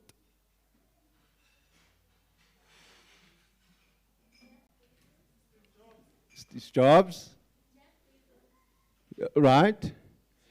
Actually, he's not around. He comes on the 25th of December. His name is Santa Claus. He doesn't create a single product, right? But he's enabled an entire ecosystem of creators, right? And manufacturers and service providers. And what they do, when you think about Santa Claus, everyone here had what on their face? A smile, delight, right? So sometimes you have to think about all these ideas that you have. Is it Claus, right? That there's people that are better at narrating a poem. I write poems, but I can't present them. So I then find somebody to do that, right? So there's one way of doing that, but a business advisor would ask you, so the customer delight, I see the reason why,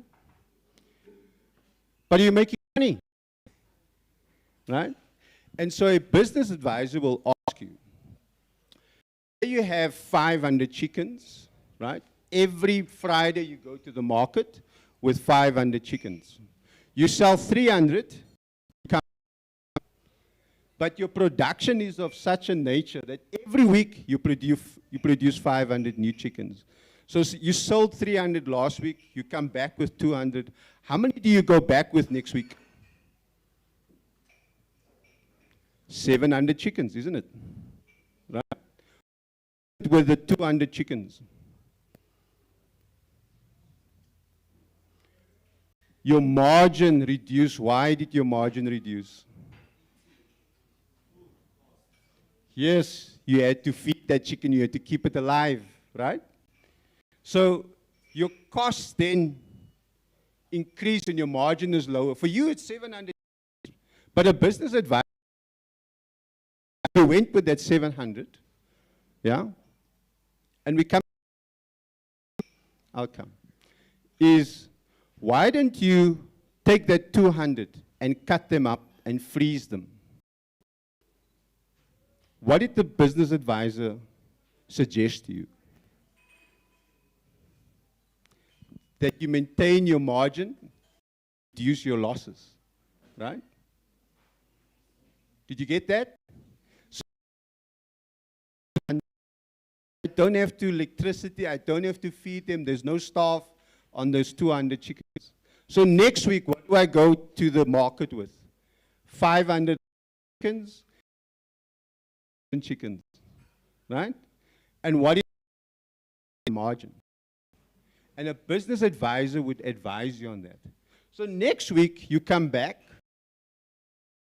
you say, I got 500 live chickens. If I sold 400 and I've got 100 more chickens that I had to cut up. But out of the frozen chickens, I only sold 50 packs. Okay? How many frozen chickens do you have now? Sorry? You obviously have a little bit more, right? But what happens with that frozen chickens that you couldn't sell? At some point, they turn blue. At some point, you have to put electricity to keep them in the fridge. You have to buy another fridge. What happens to your margin? It reduces. So the business advisor would say to you, wouldn't it be great if you have chickens that's alive, that people can buy that? There's people that want frozen chicken. And since you're at the market, why don't you chicken? Nando's, you buy those ones that you couldn't sell. Okay? The experience that the customer gets, right, with a chicken and go home and feed the family.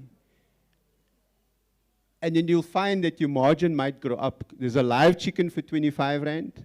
Or 50, yeah, 25 Rand. There's a frozen one for 35. There's 35 Rand. So your product mix, and this is where your business advisor will always ask the business. What experiences that come and they take the live chicken, right? And so tonight there's church. Then, and I cleaned the chicken, right? I had a very good day at the office. I'm not going to spend time with the chicken and, take the feathers out. I'm not going to have time for my kids to go and everyone's is kind of is there and we make the chicken. Us to sit outside, open it up, and just have fun in eating the chicken, right? And so that's how you build customer loyalty, right? If you think back to your loyalty program, my friend, that you can start now, is that everyone here can pay 10 Rand, knowing that should that day arrive, the way that they want people to enjoy them is in your vault, right? And they'll constantly come up with new ideas and pay you for change to update that little program for the day, right? You see? And so you earn money before they actually go. But you and the loyal customer while they're alive. Okay. And so you've got to find then, how do you make that very someone else to replicate? Everyone these days is a mixologist. They buy a Coke, and they buy some rum, and they put some ice in, and it's very difficult for our winner to do something very difficult. And so he said he's going to make something with gin. Where is he? Yes, right? Very difficult to do, right? So you also have to find, for the guy that did the branding, where's the tops? Where is he? Right? It's a very replicable business, right? Yes, you would have a different brand name, right? You would place things differently, but there's that you have to do unique. So if you think, for example, what's the jeans guy? What's the famous jeans guy in South Africa? There we go, right? You talk about jeans, and then you say chepo. What does chepo now mean for us? That jeans, isn't it? Okay. So it's very difficult to replicate. So a business advisor, right, will ask you those very difficult, it will keep you focused, right? But they will also go around the 20 focus areas within the business, right? So if you think about your idea, I have an idea, this is my product. Then I have a product mix, so I'm selling chickens, and I'm selling 3 types of chickens, right? Then there's a revenue model, I'm selling cash, or people can pay me whenever they want, right? Your customer segment is very important, right? Not everyone is your customers. There's 60 million South Africans. 23 million is unemployed. They live on $1 or less than $1 a day. So that's like 14, 15 rand a day. The social grant. We have 15 million people that work. There's 74% unemployed youth in the country. So who's your customers? So you've got to be very specific about your customer segment. And a business advisor will keep you accountable for that. Business runs because the business owner has defined the processes for that business to be successful.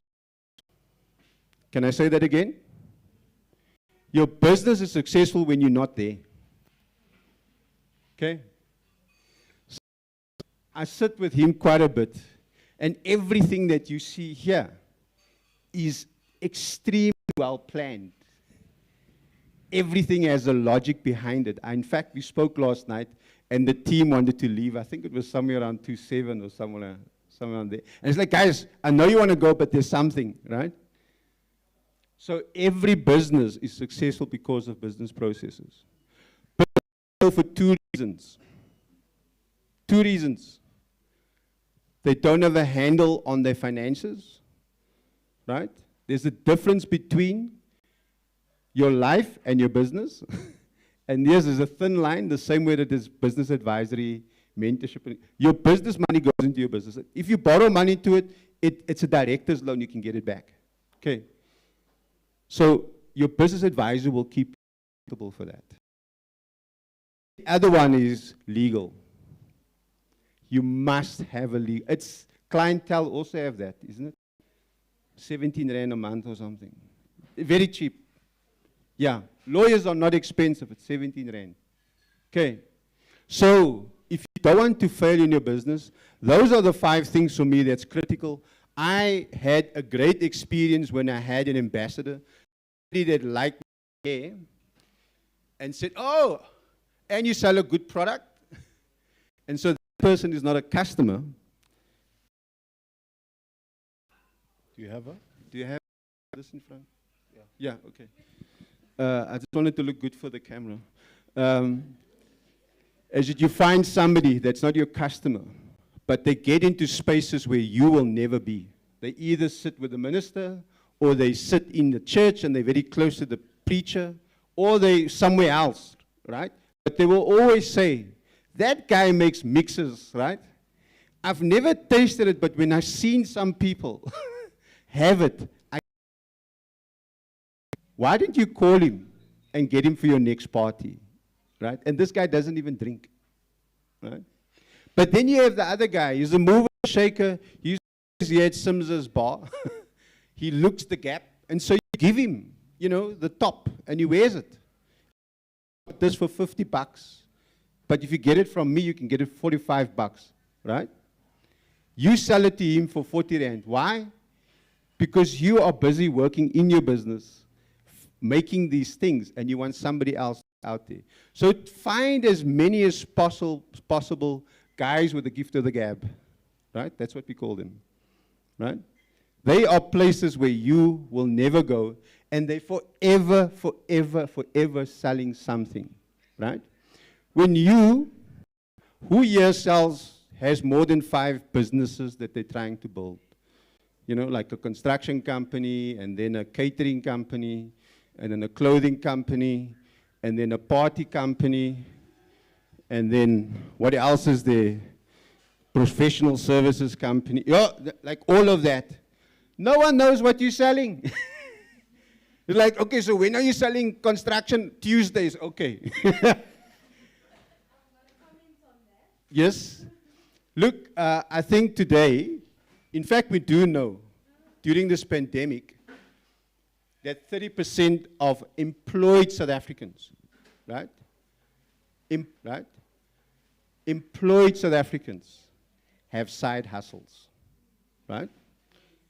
And so that happens, right? Who works here for someone? Who has a job? You work for someone, and they have a side hustle. What does your family know you as? How do you make your money? There we go, right? So it works, right? But they know you for that. What do you know him for? For tea. And there's a difference, slight thin difference between that, right? I have multiple businesses, but people know me for Growthville. So it's also important to know that customers become your loyal customers because they put their trust in you. What does the trust represent? Money. Okay. So when they give it to you, they know they're going to get a great experience. And so also, you know, Bidvest is a company with multiple interests. Big boys, they do that. It comes over time, right? But in your customer focus areas and loyal customers, make sure that people can see you for that difference. But a business advisor will help you with that. Now, all of those things is very important as you have a product, as you kind of evolve into product mixes, as you define what your revenue model is for those products, different products, as you define who your customer segments are, right? And just an example, I know you have an opinion. Yes, do you want a house? I'll build you the house, right? So now I'm finished with the house. Do you want furniture? Yes, I can give you the furniture. Do you need a husband? Oh, I can give you a husband. You don't want to be everything. Be good at one thing so that people remember who you are and can refer you to someone else. Find that other guy to be everything that they want to be, and you can sell to them. So in closing, there's something called business to business, where I sell to someone else, and they will sell my product and use my product. And then there's business to consumer, which is where I sell my product to the guy, to the end user that just got his checkbook or his check or his salary, and he buys from me. So sometimes you also have to think in your product mix, is there products that you can make for 100 people that will sell your product and you supply to them? And is there products that I can sell directly to my consumers, right? Because ultimately where we want to get to is where Nike is. Does Nike ever, well, recently they've had stores, right?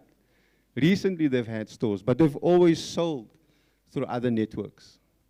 So think about that too, in your product mix. And I think with that, I've overstayed my welcome. Yeah. I think at this particular moment in time, any questions? Okay, the gent here, the lady there. Any more? 1, 2 questions? 3, cool. 4, cool. 5, perfect. So,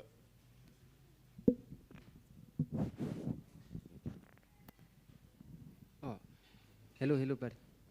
Hello, sir. Oh, my question is that It has been said that fish grows according to the size of its environment. Shark in the ocean can grow 10 times than the one that is inside the container. Yeah. So my question is that what if the slow moving of our product is it has been caused by our township or our environment or our locations where we have been located? Thank you. Like I've already forgotten, so can I answer?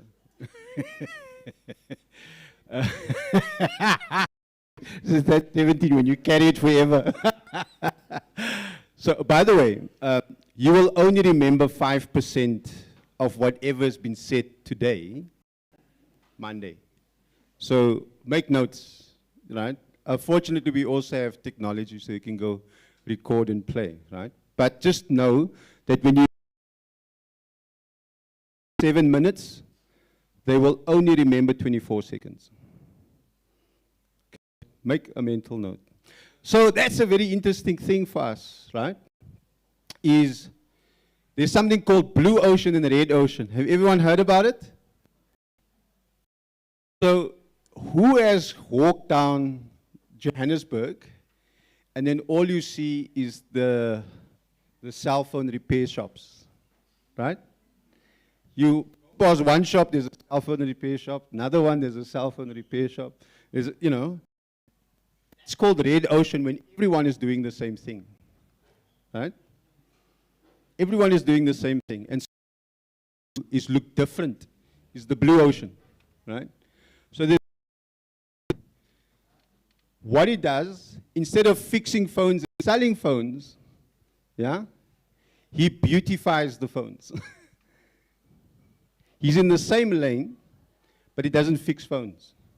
He's in the red ocean, but he stands up different. So he's that whale that grows where there's other whales, because it's something unique, right? So that's the one thing.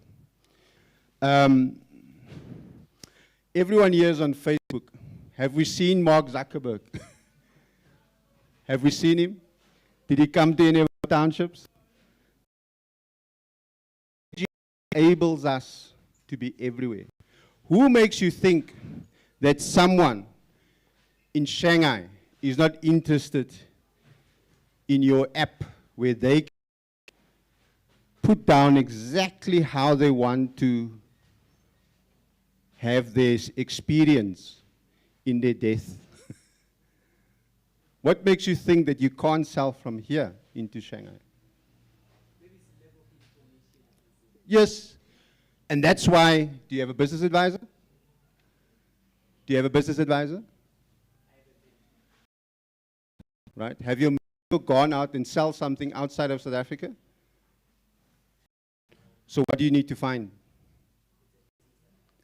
And a mentor that has gone and sold something outside of a township, right? Do you get that? I hope it.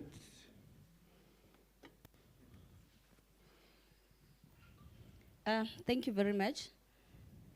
Again, my name is Lerato. Mine, it's not really a question, but it's something that is related to the topic of today. I want you to give us a take on the product. Basically, on the let me say that there is a lot of brand that and then using their own brand. They call it private label. Want you to advise us on private labeling. It's private labeling not to kill the creativity on our people, because now I find a final product that is there. There is a lot of jeans that are running around the country. They just only know your logo or your brand. You just register only a brand and they manufacture everything for you. So basically, we don't create anything. So I want your take on on private labeling, and if it's not going to kill the creativity, because now we are not creating, but we are reselling using our own names. Thank you. You want to answer that? This is Tiro. He'll be in trouble. Afternoon, still morning, everyone. My name is Tiro, and I'm a business advisor. So the person that he's talking about is someone like me who will try and advise you in the right direction of your business. And just for the people here, so that you kind of know the person that is in front of you. More fire, the table. I ran that for SBU for a period of 2 years when it started. And the challenges that you get it into the shops, trying to build relationships, trying to sort out logistics, the market, all of that I was dealing with on a day-to-day basis. And overcoming those things had a lot to do with what was said earlier with regards to business advisor and mentors. And so you have to have a broad range of people around you who will put you into different spaces. I'm going to give another practical example about your question. Drip that everybody is wearing today, guys have seen the success of Yalikau. I was one of the first people that sold drip in 2018. I had a store in Sandton that was selling only local brands at the Gautrain station. So from the jeans, about the wines, clothing, this jacket that I'm wearing is from the store. This t-shirt as well. So when Kau started, he obviously did not have the infrastructure, or even Batu when they started. You don't have that money. That is the reality of us, especially township entrepreneurs. You don't have the distillery to distill your own gin. But what do? You create a brand. Once you've created a brand, and that brand catches on in the market, it then gives you the money to be able to then go and be creative. If you remember with Drip, for example, they only had a few colors. I remember he had a pink shoe a pink Drip, and only those were in stock at some point because someone else was manufacturing the product for him. If you take that now, where they are now in control of it through having built a brand, so you can build a brand. Even a lot of brands that you see, let's say at Pick and Pay, you might find that they are made by one company. So, for example, the beverages out in Heidelberg, it manufactures Morphi and a host of other energy drinks and a host of other juice brands, and because it just doesn't make sense for you, especially in the beginning, to have that infrastructure. So that is not killing creativity. It's an enabler.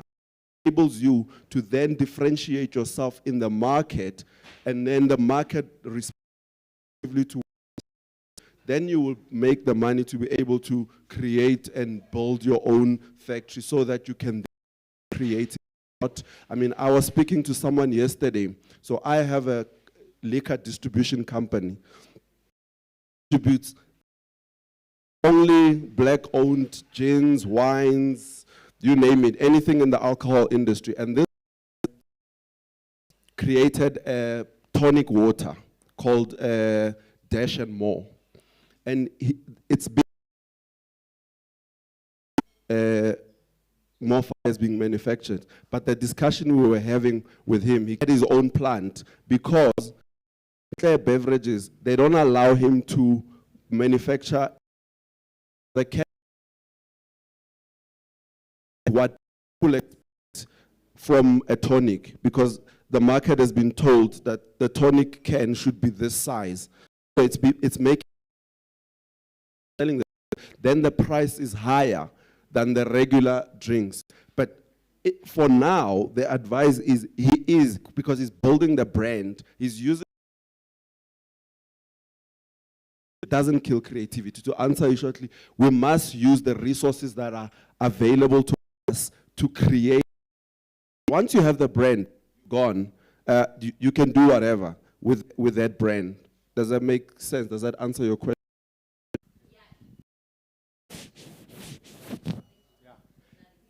I think we don't want you to go home tomorrow. Church is tomorrow, and you still have to make. What's the creative mobile or computer brand in your minds?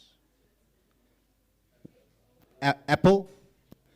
They don't manufacture a single thing. All they focus on is their customer experience and maintaining their customer. They make their phones. They don't make their laptops. They design it, and that's where you keep the IP control. That's where the creative control is.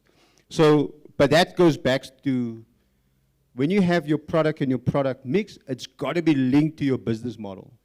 Do you outsource or do you manufacture? Right? So what I'm gonna ask, time. So Hilton is going nowhere. I wanna give this lady the opportunity to ask. You can ask him anything for the next 2 hours. I haven't missed anyone else who put their hand up. He's going nowhere. I'm committing to his time and calendar. You know, because we've got a couple of more activities. I'm not being rude, right? I'm sorry.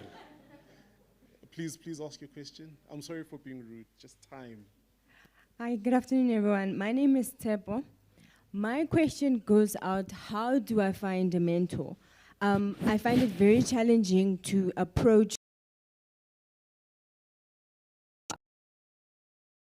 but I'll be like, please give me advice. And now it comes across as if I'm competition. Where do you get,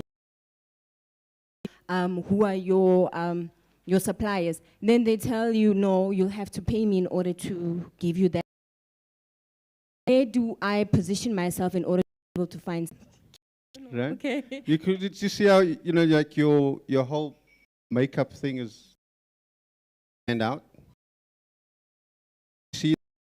Hope so. This is a freaking nice store. Like, yo, look at that. How did you screw that in? And they'll tell you, no, man, I didn't do it. That, right? Oh, every time I walk past the store, I see people are like organized there and there. It's amazing. Like, you're so successful. How do you get this right? What do they do?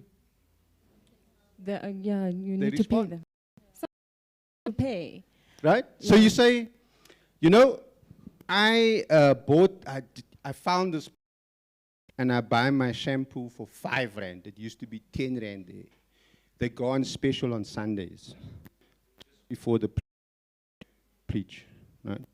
What did you do for that person that you're looking for? You gave them something. What will they do? Yeah, they'll return the favor. Right. So don't ask, right? Give. Those that give, get back. So be strategic in that, okay? So I know English is English. My language is now an official language. It's a 12 language in South Africa. It's called Afrikaans. All right, so we agreed and we say awe, marsakant. There's all kinds of other words that we also shared with you guys. So just engage with a mentor and start off by giving, because what is a mentor going to do? They're going to give to you. You have an expectation that they give. So operate the way that they do. Do in Rome, what the Romans do. I hope that was, I've learned a lot today. Thank you. I know I missed the gent and the lady. May I allow you, because time, I'm sorry. Thank you, guys. So just take over now. We are done. Round of applause for this young man.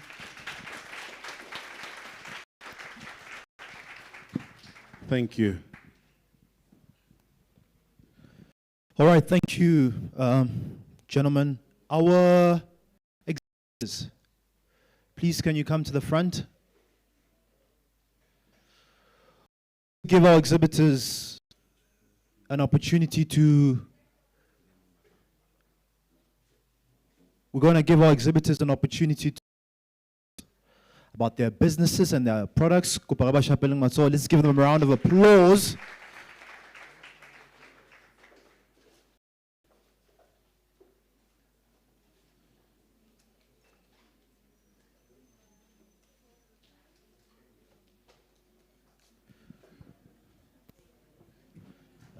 Buffer mic. Yeah, once again, a big thank you to those of you who are online. Tumelo says, thank you, T, for the you're really changing lives. I've greatly benefited by associating with this initiative. Wish I was there today. Thank you so much for the love. Derek, thank you once again. Where can we get these updates? On our social media platforms, on Facebook. Thank you so much from wherever you're tuning from. Mapula. Amazing initiative. Mike, all the way from Allen's Park. My name is Dr. Nchebe. Hey, Eban.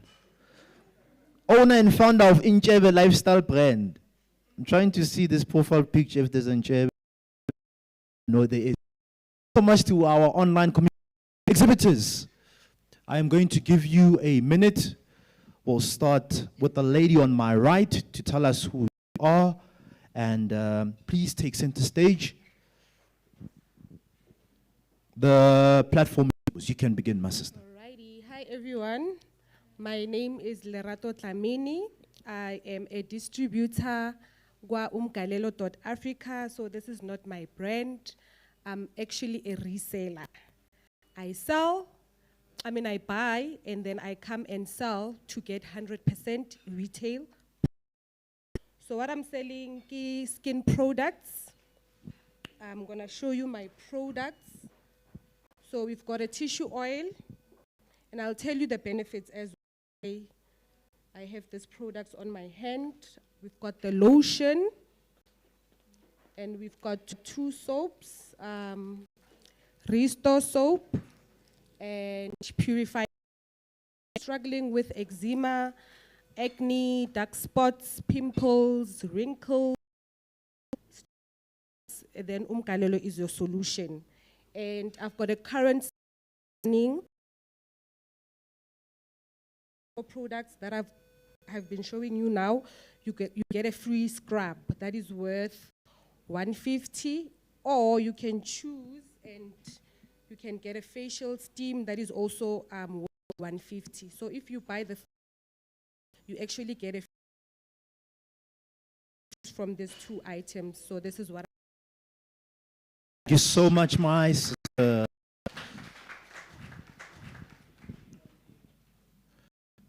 All right. Yeah, sure. Yeah, you can go back to your store. All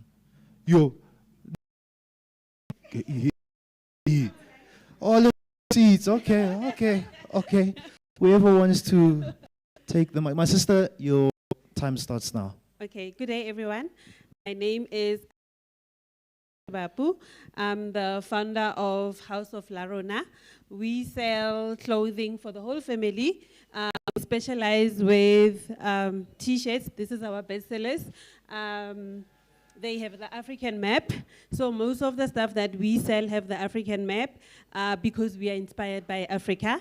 And I use flock, which is so you can feel the t-shirts, and our t-shirts are 100% cotton. So I'm gonna pass this around so that everybody can feel the t-shirts. And products, we have sweaters, hoodies, bucket hats, caps, earrings. We almost have everything. My store is that side. We have an Instagram and Facebook page, and we have an online store. So we deliver nationwide. The online store is www.houseoflarona.co.za. Facebook page, House of La Rona. Thank you so much. Thank you.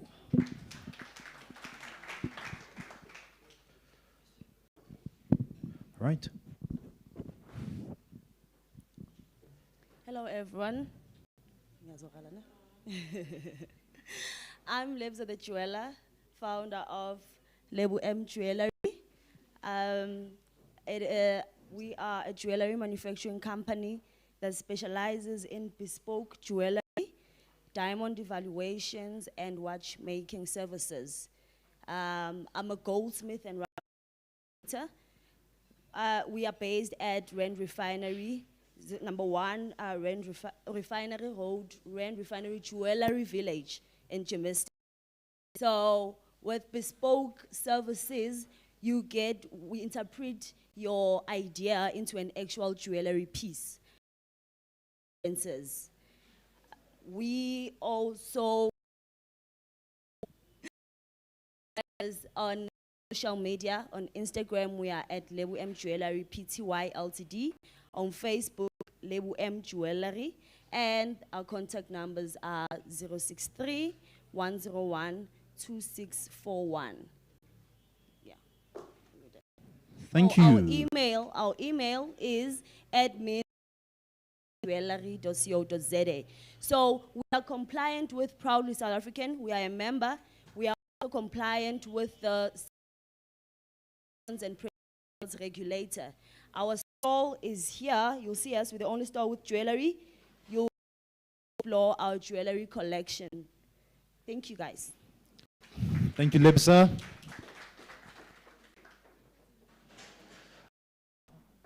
You back again. She was here before, and she's like, I'm coming back again, and I some of her products. She's doing amazing work. My sister, your time starts now. Go ahead.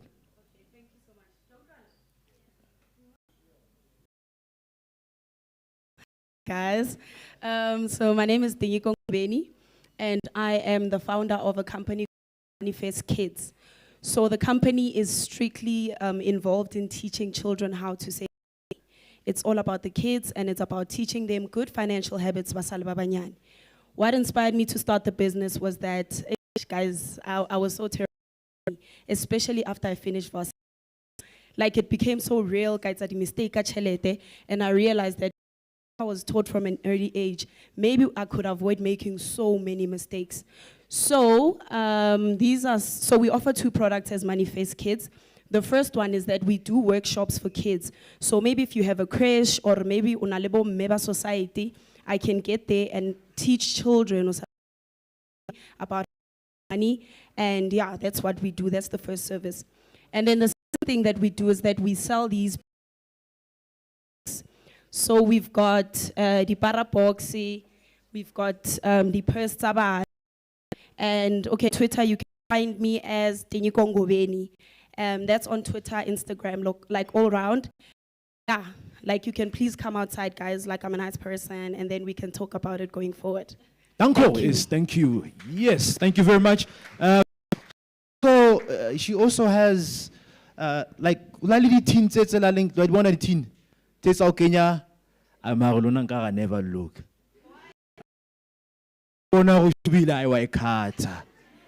So I bought those tins because there's a 52-week saving plan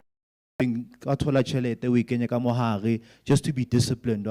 She bought those products. And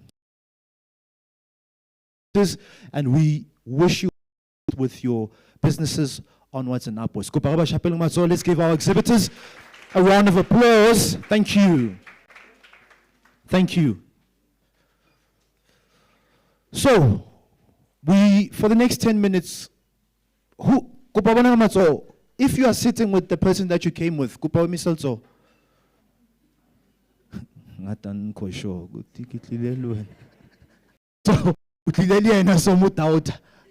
if you're sitting next to the person that you came with, can I see? One of the best advices I got in my 10 years of entrepreneurship is never sit with the person you came with. Because after love, still. So, never sit with the person that you came with. We're giving you an opportunity to meet new people, to network, because you never know, that could be your next potential client. Or even if they don't buy from you, they could link you up with somebody else. who knows about something that you don't know. No, just introduce yourself. This is who I am. This is the business. So you're doing a pitching, but you're pitching on the tables. So for the next 10 minutes in our networking session, ke a le kopa. Uma ngabheka phansi nginibonile. Please take this opportunity to go and meet someone new. It could be that you want to go and meet the guy wa di funerale or ole wa bar or the lady who's in travel agency. Just network and room. The next session, trust me, you don't want to miss that one. You don't want to miss it. She's in the building. I've had the privilege of listening to her for the last couple of years. Practical, powerful strategies from idea to development, from idea to process. She's in the building. So for the next 10 minutes, meet new people, exchange business cards, and then we'll come back for our last session.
as we get ready.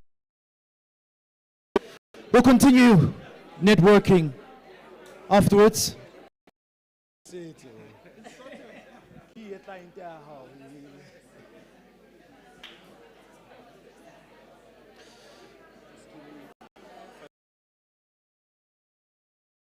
Yeah.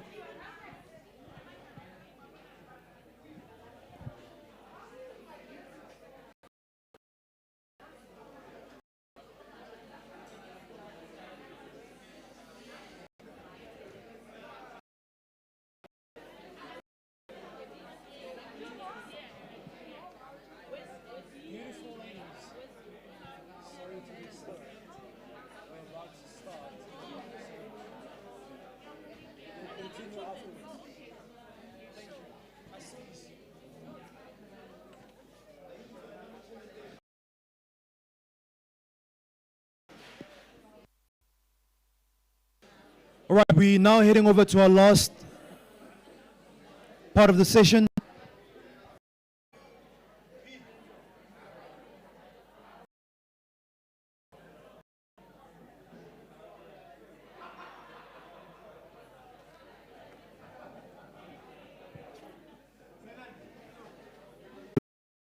And he posted somewhere on social media, and I found it so captivating. It was like, if you don't have a competitive advantage, don't compete. Hey, karewang insulter. Because the truth, I think, just hit it on the head. Because Marang is a beast. Hey. Yeah.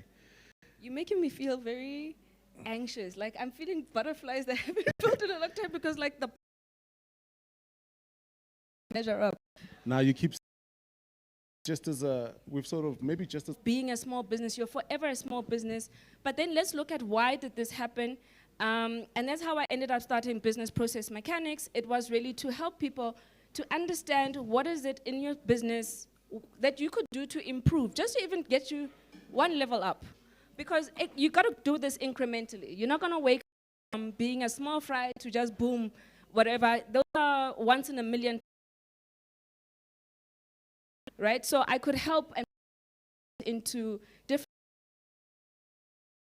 Hang on, are you even funding ready? What do we need to do in order to get you then funding ready? Okay, now you're funding ready. Please go to this agency to funding because not all of whether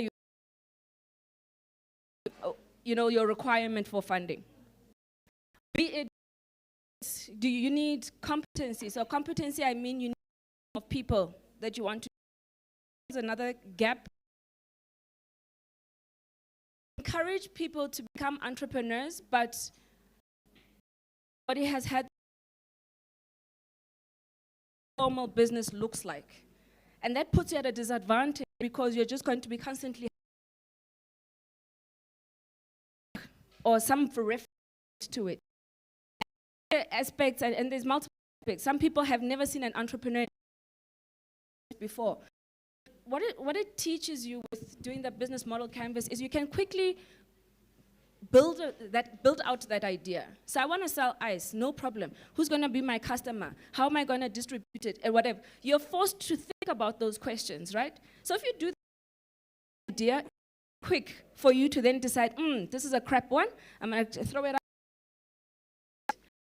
Decide, this is worth my time in investing in. And then you have to do. Most of us is that we keep the idea in our heads, and when we don't build it does to that. And you can start making decisions to say, okay, with this kind of income, with this kind of customer, am I really going to be making a business out of it? Is it worth it for me to go through it? Before we even financially worth it, it's my time and effort to actually go through this process of building this particular business. If it sounds like a crap idea, park it. Park it. It might have relevance in another year or another time, but park it, right? Because some ideas don't, it's about the timing of your access to market that you need to look into. But once you've done all of those things, you need to be gathering the data. So don't be reliant on what your gut feeling is.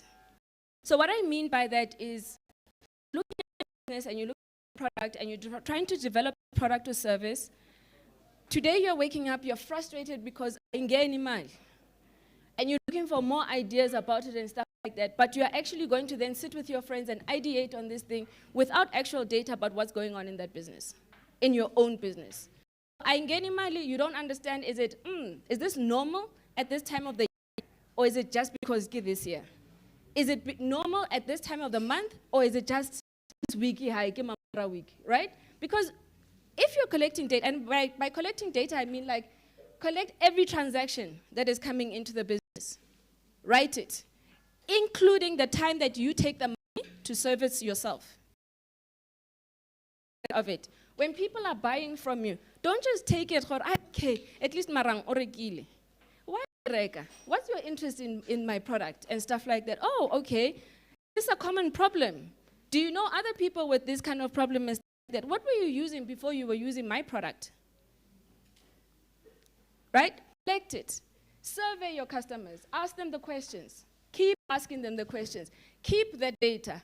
Read it. Learn from it. When people are saying, no, you're expensive, okay, right? We're expensive because my budget wasn't going there, or I don't think this is value for money. Those are two separate things.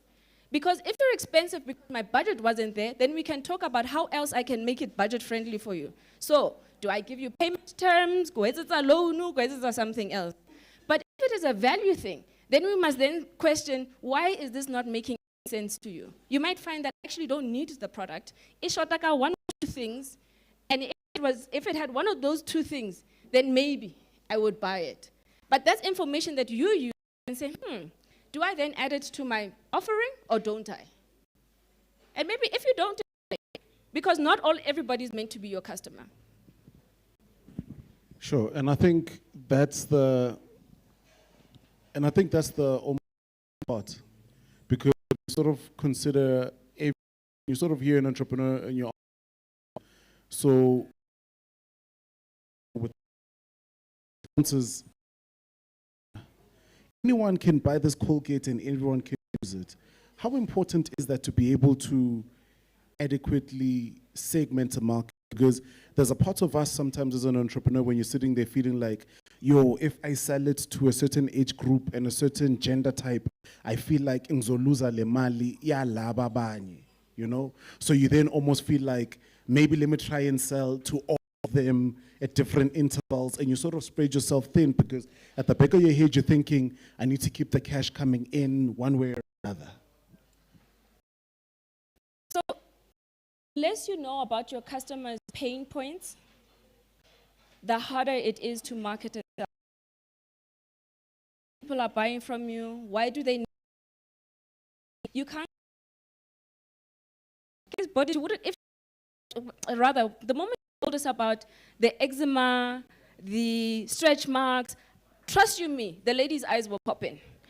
I've got. There's even going. You said stretch marks. Maybe let me use it too. Skin. But the moment she's mentioned specific skin conditions, who is suffering from those conditions, will go towards it. The other alternative is you kind of create the problem in the market. So perfume is one of those examples. We really don't need to smell prettier than our natural body selves. But by introducing something like perfume into a market, you can tell people that, listen, if you are not so confident about your body odor, I'm giving you something to make you feel like mine. Right? And the packaging is designed so that it is luxurious. Like, when you are thinking, geez, I mustn't break this thing. And even when the thing is finished, you want to save the bottle and have them all lined up because ukilewa. Those kind of products create a problem. Luxury products, they're not there because we need them. We end up needing them. We want to need them. So you can only do that if you understand where the problems are. What perfume understood for ole obatla confidence to walk into a room, but half of it. They understood that and packaged it and sold it back to you. Sold you a different smell. You could still wear the perfume and we could be like, nice. But for you, it ticked the box. And I mean, I think when you sort of look at stages, right? I mean, so that we can just have and so that we can, generation is research much, I think, to what you're talking about now with regard to data, the planning, the prototyping, the sourcing, the costing, and the commercialization, right? But I think I want to just jump to number 6 in no particular order. When we sort of view, we sort of think to ourselves, well, the cost of the jar is X, the cost of the label is Y, you know, the cost of the actual content is Z, and my actual cost is 40 bucks, and maybe I need to sell this thing for 50 rand. Is that the right sort of formula? What sort of formula should one, I mean, it's obviously different by the various sector that you're in. Basic rule of thumb, should entrepreneurs really, I think just in the, often part of how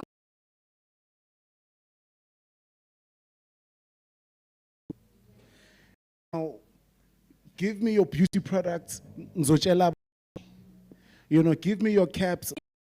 because I've been paid with exposure for lots. I can't rent sense that thing. I know financial line item in my, I actually can't tell you how much I've made out of exposure.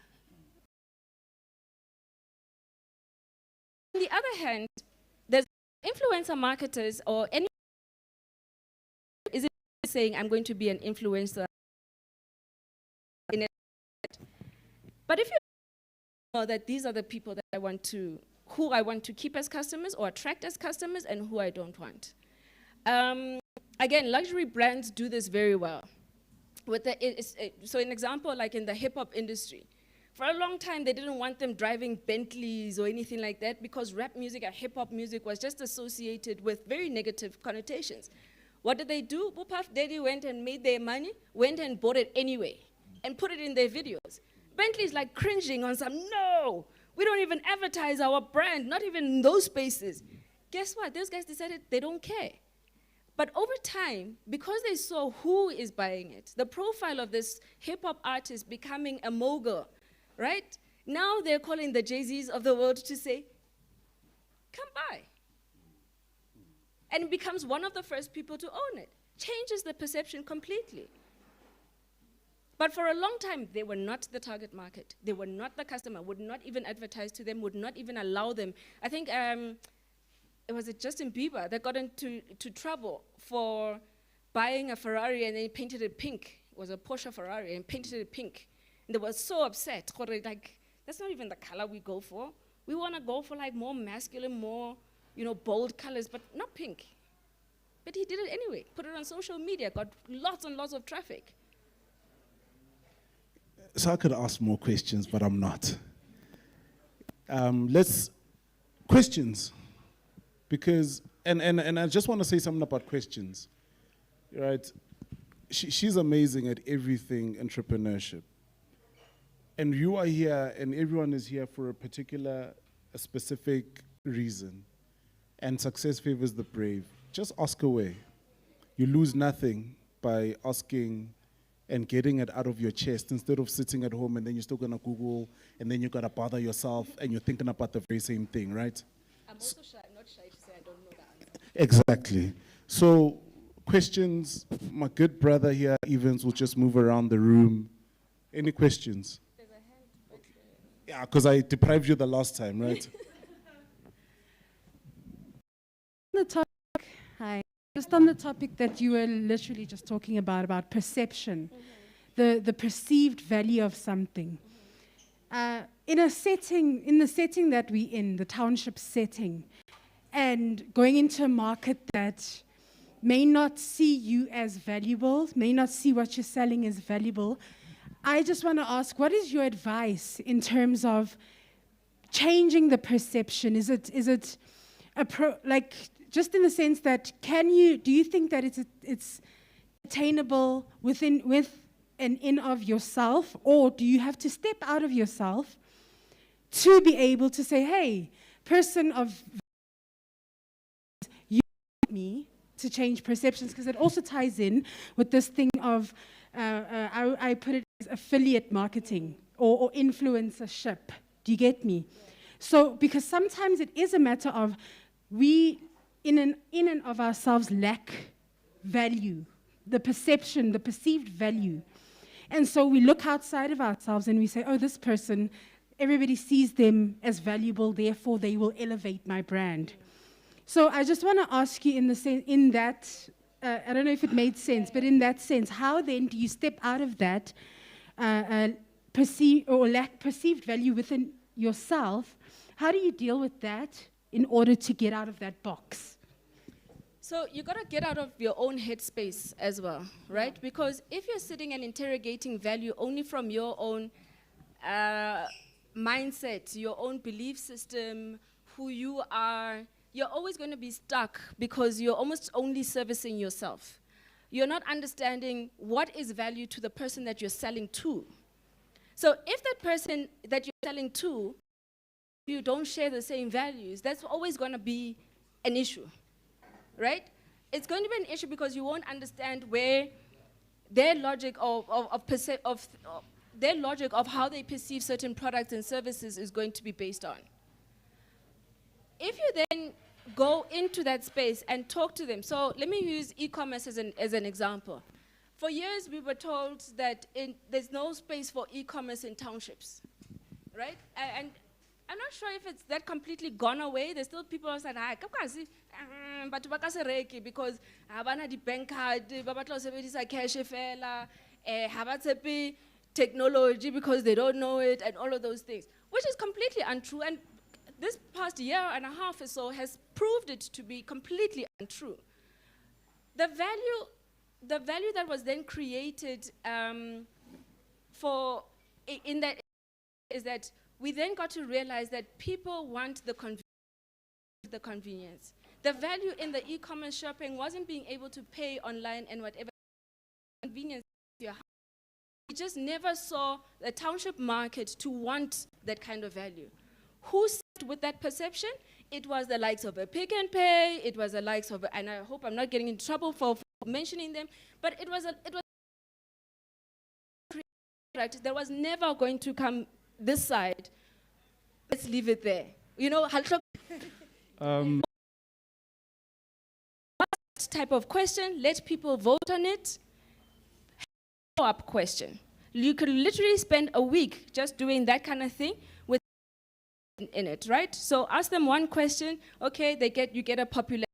So do you like the smell of mango, watermelon, or strawberries, right? Get the most popular.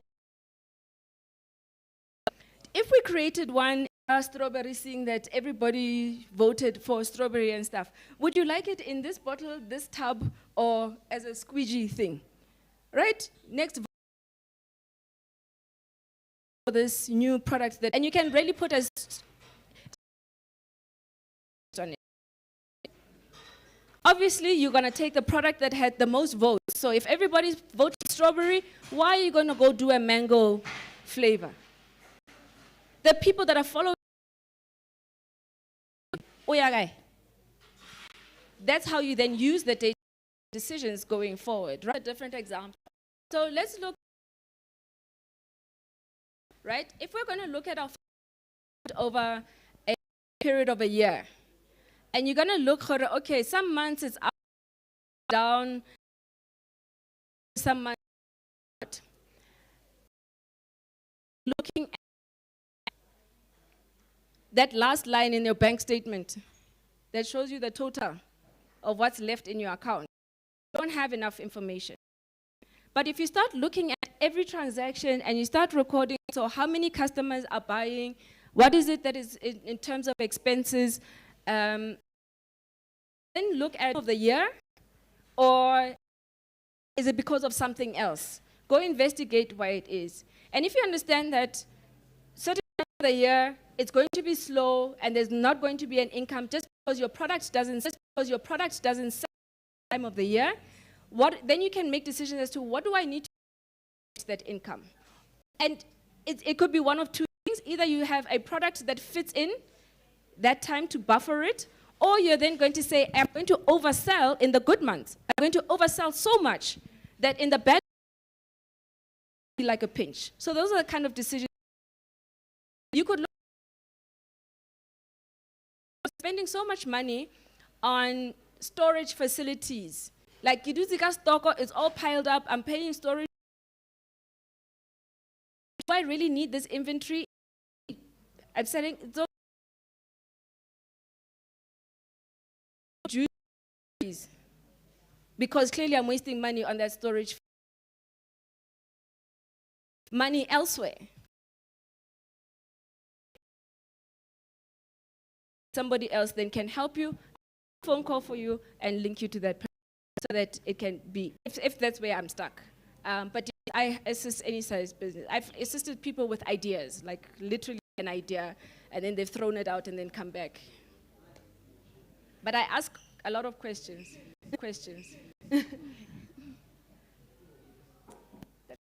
Greetings, everyone. Dumela Ausmarang. Hello. My question is basically... easy.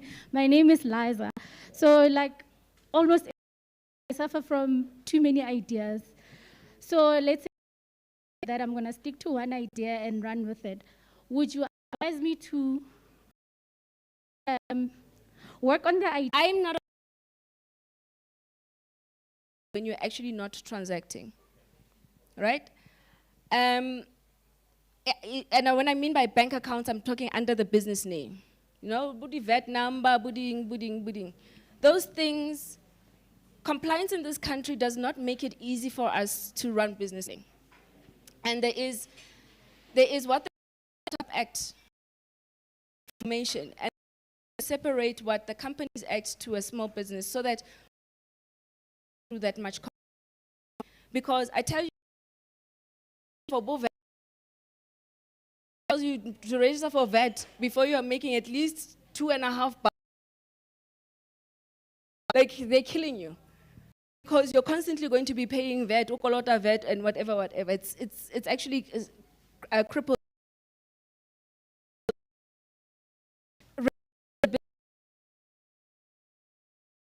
And those things.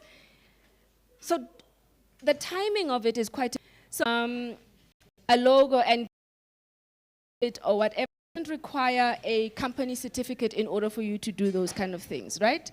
You can just register those. I do the payment or new pieces of innovative technology that you can say, I'm the one that created this logic, want to patent it, be understanding of what the process is, and it helps in those type of situations to have a company, because then you're separating yourself from the business and the legalities that come with it. Have I answered you? Sharp. Hi, my name is MJ. You earlier on you spoke about resources and business resources, things like that. So I want to know how can you reduce the gap between implementing an idea or a business, the actual implement, but that's more time, more effort. So you spend so much like that. One of the best I need is for that doing it.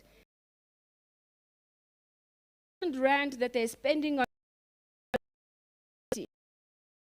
getting 100 tax incentive.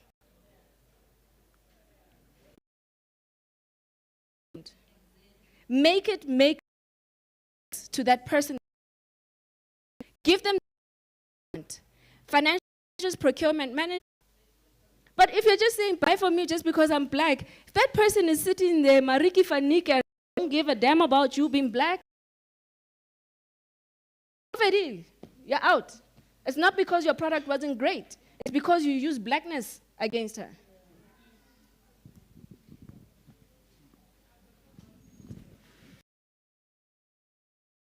The hot one, I've been seeing him. No, like actually,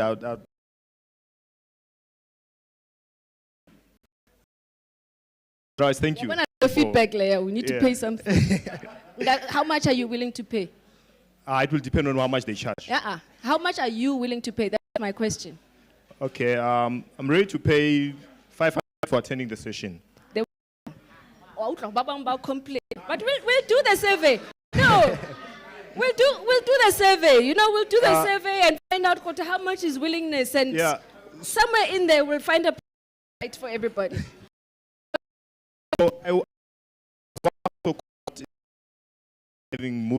Mostly because they doubt themselves as to even be a leader to other people, right? So first you got to sort that part out. Courage to be an employer. And in this country, it's also quite an expensive exercise.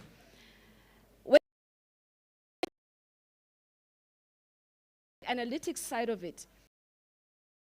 That in itself is a system that you have in order to gather data and then use that data for something else to improve business. So already you've got it. Thinking about it is where there's a disconnect, because you're not seeing it for a process, you're not seeing it for a system. So you're not seeing the value of what this tool is actually creating for it, right? And a simple example, if I were to ask people to just list the assets that you have in the business, most people don't even include their cell phone or their laptop as a resource in their business. People will tell you, no, I'm assets, and that's not it. There's resources that you're using in order to, right? You've got a sales, you've got to make of mistakes. You want to be able to and tap away. And that's where it sits for me. Okay, I've got a follow-up question there. So for me, I think I'm struggling with get a mentor, a male. Yeah. So I just want to find out in terms of just how to having a male mentor. What happens around us as to get the job done and stuff. To flirt with me, that's not cool. That is not cool. This, I regretted every time I let it slide. I have never regretted telling a person stop, don't. And walking away. We must not get, because I need or how I feel about myself, just because this is a guy. Or anybody for that matter. Asking is not about, I can't voice it as a no, walk.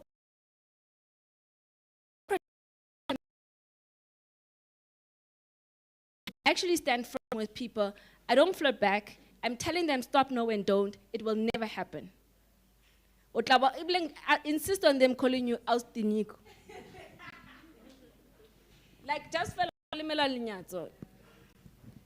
Hi, Marang. Yes, ma'am. Okay, when you spoke about pricing and confidence,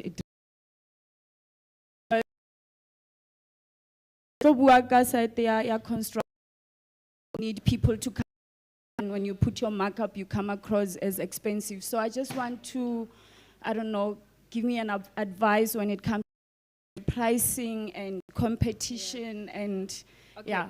So if you're operating in a price-sensitive market, construction is quite price-sensitive, then you need to understand when you are operating at that market price, why the brick themselves also. No, I've got a t-shirt for you.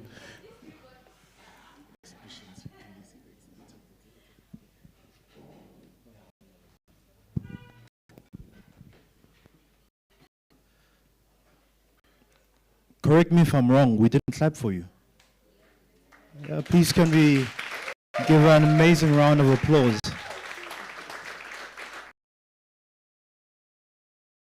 We appreciate it. It's 2 o'clock. I think this has been our long,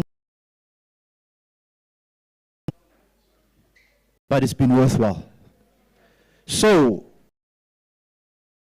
last information.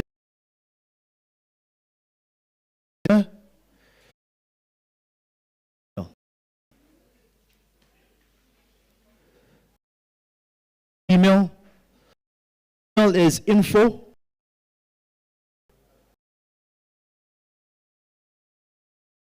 Okay. S